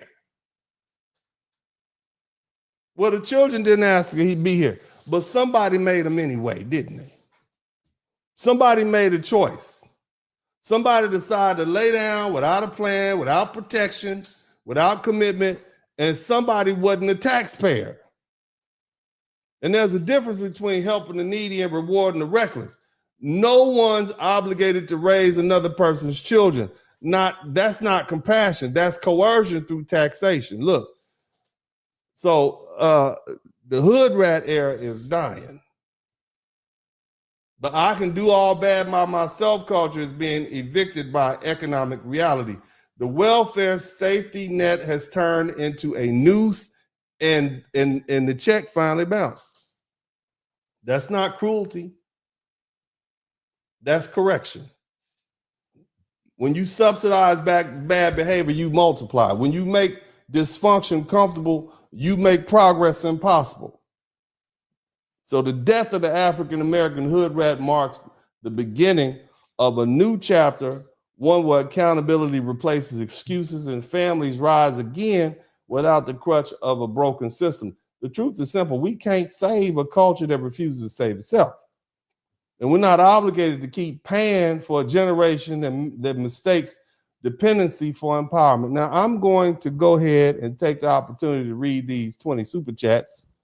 And y'all make sure that if you have not subscribed already, that you subscribe. I don't know if you're watching the replay or if you're watching it live, okay? But I certainly would appreciate it if you would subscribe to my channel. I should not have to beg you folk to subscribe to my channel. First of all, let me give a shout out to my man Lucifer Ratzinger. Thank you for the $25 Cash App. Good to have you back, family. Mr. Booker, thank you so much for the $5 Cash App. Obadiah, thank you for the $5 Cash App. And Absalon, thank you for the $10 Cash App. Now, we are going to try to read through these super chats. We got 20, and that's plenty. But I'd like 25, and that'll be live. You guys give me 5 more super chats. That'll be. I'm not finished. I got some more work to do because you know, there's a lot of reasons They're trying to shame you into feeling sorry for them, and we're not going for it. I want to make sure that we read all these super chats. We got 20 super chats. Shout out to Urban Eagle, one of my old school friends, been here for a minute. Thank you so much for following. William Warfield, we need to reorganize our communities and rebuild our band. Thank you so much. Solo Dolo, thank you so much. Number one, that's right. Dharma Warrior, thank you. It's a shame how people will go crazy over food stamps. But when it's time to stand up for the Black community, most of them are nowhere to be found. Thank you so much. Isn't that the truth? Nuradin FDNY guy 1677. Hey, Dennis, I just have a question. How come these lovely queens are having kids with jokers instead? These queens are having kids with jokers instead of guys. Why is no one asking that? Man, look, man, I'm not here to figure that out. But a lot of it has to do with the fact that there's been no consequences. It can always rely on the government. You see what I'm saying? And everybody's tired of it. See, they keep trying to say it's just Black men. Black women are sick and tired of that. You sick and tired of seeing your cousins and relatives, and you can't tell them anything. It's ladies right here. Look, you can't tell them nothing. You cannot tell these hard-headed heifers anything, because all they're gonna do is go down there and fill out a damn application, and they'll be living better than you. So what can you tell them? Shout out to my man Faquan. Shout out to you, brother. I appreciate you for the super sticker. My man Wrench Turner, he said, tell them to eat them degrees and leave us dusties alone. Shout out to old school Wrench Turner, been here for a minute. Faquan, thank you so much for the super sticker. Thank you again, Faquan. And also Roger Marine, thank you for the $5 super sticker. I am a Black man. I got a cybersecurity degree. I have a house, a car, and zero debt. I love my FBA brothers and sisters, so I will donate some food. ITT. That's very noble of you. You Black men are so kind. And no, I asked these brothers, are you ready to step over the dead bodies? And they were like, yup, I ain't paying attention. But the truth is they have big hearts. Black men are some of the most wonderful men on the planet. They have huge hearts. They're not really going to sit up and watch folks suffer, especially little Black kids, your little favorite nephew. You know, even if you don't let your baby mama live with you, you know, you might go ahead and let your son enroll and go to school in your community or whatnot. Black men are extremely loving and caring, wonderful individuals. We don't get the reputation we deserve. We get the one that the government gives to us. So, you know, we're going to be all right. Okay. But let me see. I feel sorry for that girl, but at the same time, I can see why a dude was, no, I'm a hitch my wagon somewhere else. Some of these women are just plain unagreeable. But he did hit it. Like, yeah, they be hitting you out there smashing. You smashing these hood rats. You empower them fellas. You giving them your life's force. And then you mad because you get stuck with them. I don't feel sorry for you. Let me just let you guys know. If you go out there and make a baby mama, I got one too. Gave me hell. Gave me all kind of hell. I mean, damn, just random little shit. You know what I'm saying? I don't feel sorry for her. I don't feel sorry for myself. You better learn. Okay, I do not feel sorry for you. If you decide to go out and make a baby mama, hell, some of these wives are shady too, but a baby mama is one of the worst things you can do to yourself, man. The little lady was right. It is ghetto. But the bottom line is, as a man, you're responsible for that. But see, the thing is, we know that. We don't feel sorry for each other. Women, on the other hand, with the government, they never actually had to suffer the consequences, the true unadulterated consequences of the financial consequences, I should say, of having children with the wrong type of men, because they could always get the government or multiple children by multiple men. You see? So now these consequences are coming in, and now that the check is due, we might see some changes out here in these streets. But anyway, my man Eddie B said, not to mention the fact that they allowed tens of millions of illegal immigrants into the country and flooded them into the Black neighborhoods and took away the benefits to Black people who deserve the benefits. Yeah, that's true too, brother. That's true. Who else we got up in here? Faquan, thank you so much. Yaya's kids, what's up? Yaya, thank you for the $10 super sticker. Faquan, thank you for the $5 super sticker. Mr. Hunter, 5150, thanks again for teaching us the facts of life. No problem, brother. All praises to the Most High. John C. Evans, thank you so much. Devin Mitchell, thank you. Trump just getting started. Government shutdown, Fed, private sector layoffs, inflation, tariffs, no EBT, in November, 300K black women lost job. Will black women go 50-50 now? Yeah, they might want to go. They might be lucky to get a trip over to the Cheesecake Factory. Remember a couple of years ago, I don't want nobody taking me to the Cheesecake Factory. I'm too good. You might be lucky to get a 2-piece from Popeyes at this point. You're not even gonna make it to the Cheesecake Factory, man. Y'all better be happy. Anyway, shout out to my girl Penny for playtime is over. That's right, baby. Thank you so much. Look here, man. Got 21 super chats. Shout out to everybody who came through with the super chats, man. I appreciate you. Like I said, if you learn something, I should earn something. I appreciate that. Now, let's go ahead and do this. Now, I find it interesting that whenever we start talking about, people getting their comeuppance, whenever we start talking about it, fascinates people. People love to bring up Jesus. They bring Jesus into the discussion. Oh, you bring Jesus into the discussion about welfare and EBT. You see? I hear people say it all the time. Well, Jesus fed the people with fish and loaves. And I always pause right there because that's a good story. But, we need to lay some context. When Jesus fed the multitudes, those people were following Jesus. They were following him. Okay? And they had been walking with Jesus. They've been listening to Jesus, to his teachings about sacrificing their time and seeking spiritual nourishment. They weren't sitting at home complaining. They weren't blaming the system. They were active participants in their own transformation. So when people use the story to justify government dependence, I have to ask, are the people you're describing doing the same? Are they following anything righteous, anything productive, anything that leads them to close to truth, order, and discipline? Or are they just waiting to be fed? And let's not twist the scripture either. When Jesus said in Matthew 4:19, follow me and I will make you fishers of men, he didn't mean he'd spend the rest of his life handing out fish. He was teaching them to fish for themselves. And that's the point. Empowerment is not dependency. Now, let's take it a little deeper. The government didn't perform a miracle. It created a program. The government gave benefits, and the government is now taking those benefits away. But people are acting like their savior just died. Let me remind you, the same government people now expect to save them is the same government that killed Jesus. You put your faith in the system that never loved you, never promised salvation, and never will. The government is not God. And the government is not your daddy or your mommy.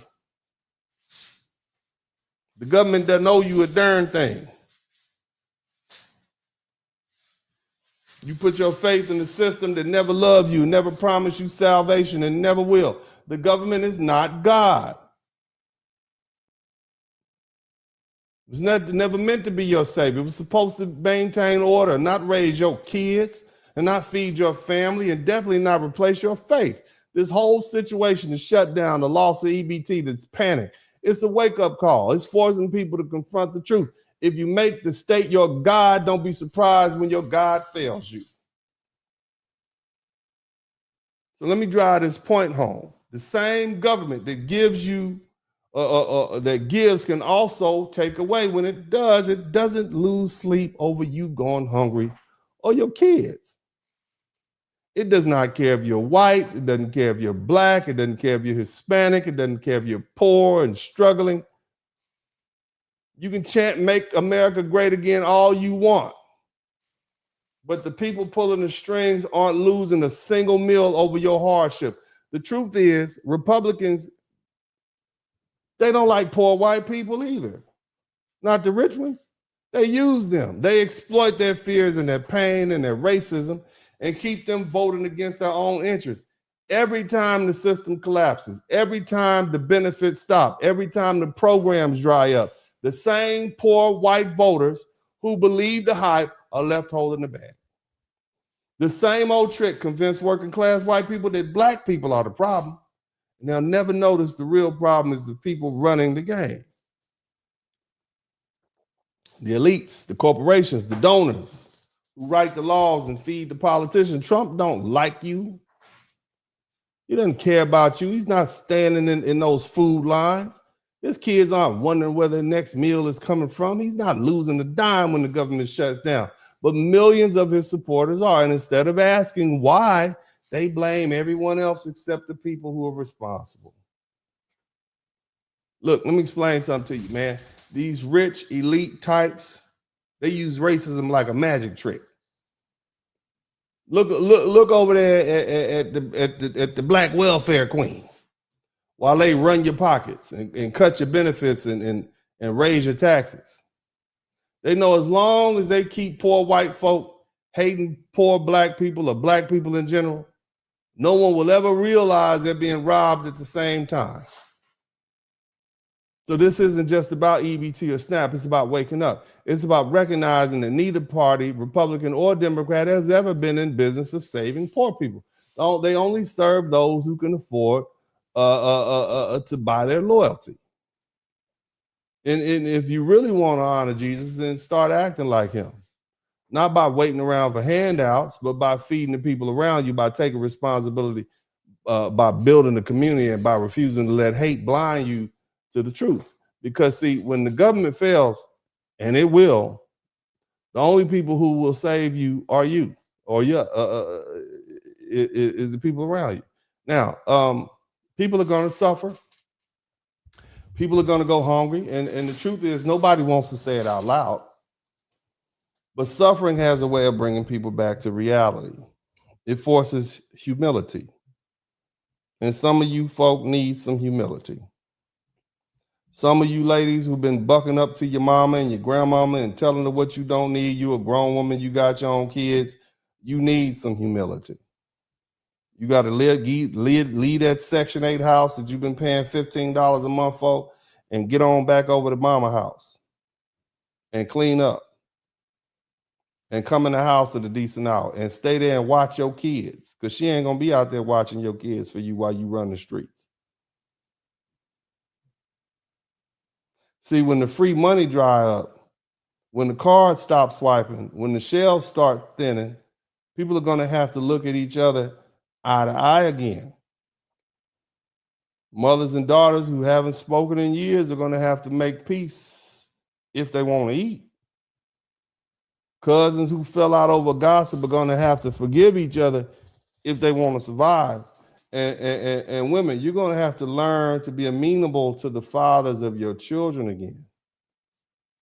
Because cooperation is going to be the new currency. Pride and that stubbornness is not going to feed you. See, this next season, it's not about punishment, it's about correction. See, this is the age of accountability. Run that back. This is the age of accountability. The days of reckless choices and the endless safety net of government is gone. And if you keep doing what you've been doing, you're gonna starve. That's not cruelty, that's consequences. Now, in the immediate time, family, I want you to be safe. So I'm gonna let you know what's happening, what's going on. I'm gonna give you some predictions, which is easy to tell. Most of y'all probably figure it out. You probably like, man, I don't know what's gonna happen. I'm gonna tell you what you're thinking already. First, understand that since the Great Depression, the U.S. economy has relied on some form of circular economics, where the government subsidizes welfare and food assistance, okay? And don't it's just not there just to help the poor. It quietly props up these corporations. What do I mean? Well, half of the grocery industry's revenue depends on the food subsidies program. SNAP, WIC, why do you think Walmart is the richest company in the world? Huh? Because every 1st and 15th or whatever, they get a bump. All these people come in with millions of dollars and they go straight to the place to buy the food. Walmart, everywhere. You see? Now, what happens when you cut that?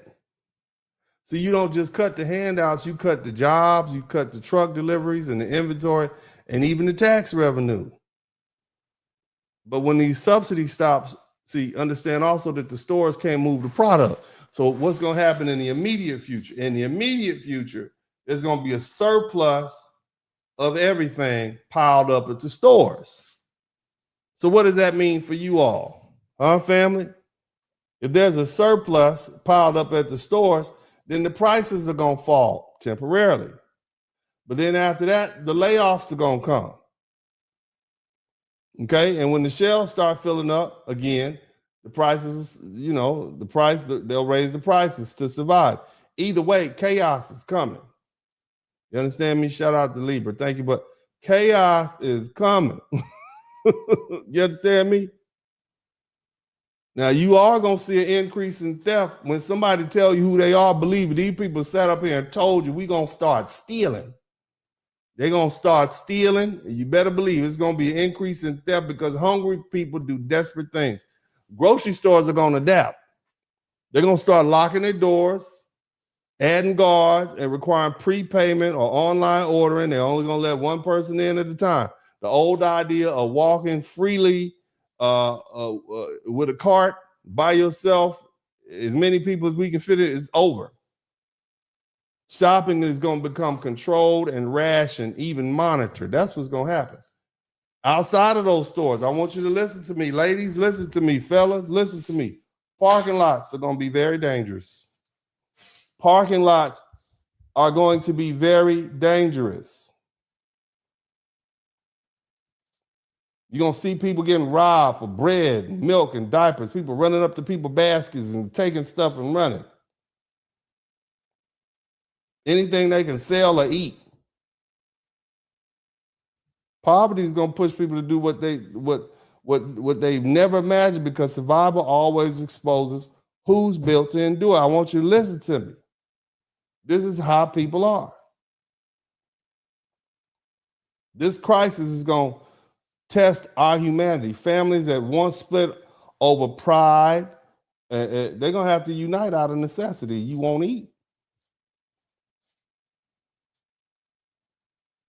People are going to have to form tight circles again and get some real community going. Not this social media illusion. You're going to have to get out the house. You're going to have to go outside. You're going to have to see your neighbors helping other neighbors. But only after that pride burns off. You understand? And here's what I hope. I hope we get some this whole sexual irresponsibility in all these broken homes. That's got to go. We're going to have some accountability in parenting because you don't have that protection anymore. You don't have that safety net. This is going to be the era that will demand discipline. And the women who mock that structure, I don't need a man, the patriarchy, you're going to better run to the patriarchy. You ladies, y'all better run up to the patriarchy as fast as you can. You better be the first one in line for the patriarchy.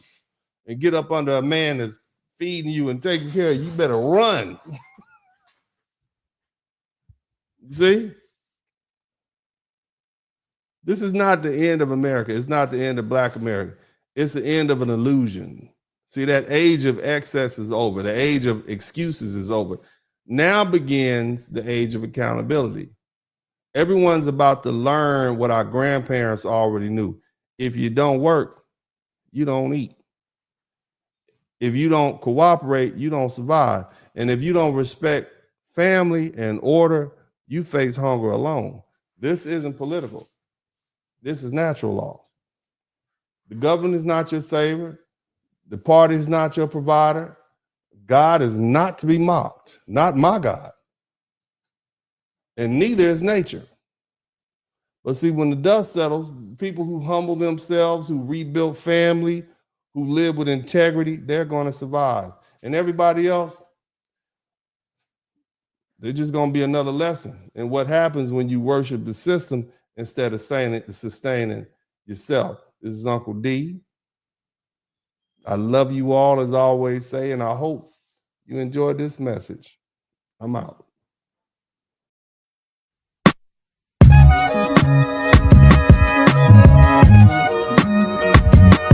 In the Spurling podcast. Hit the like button, subscribe.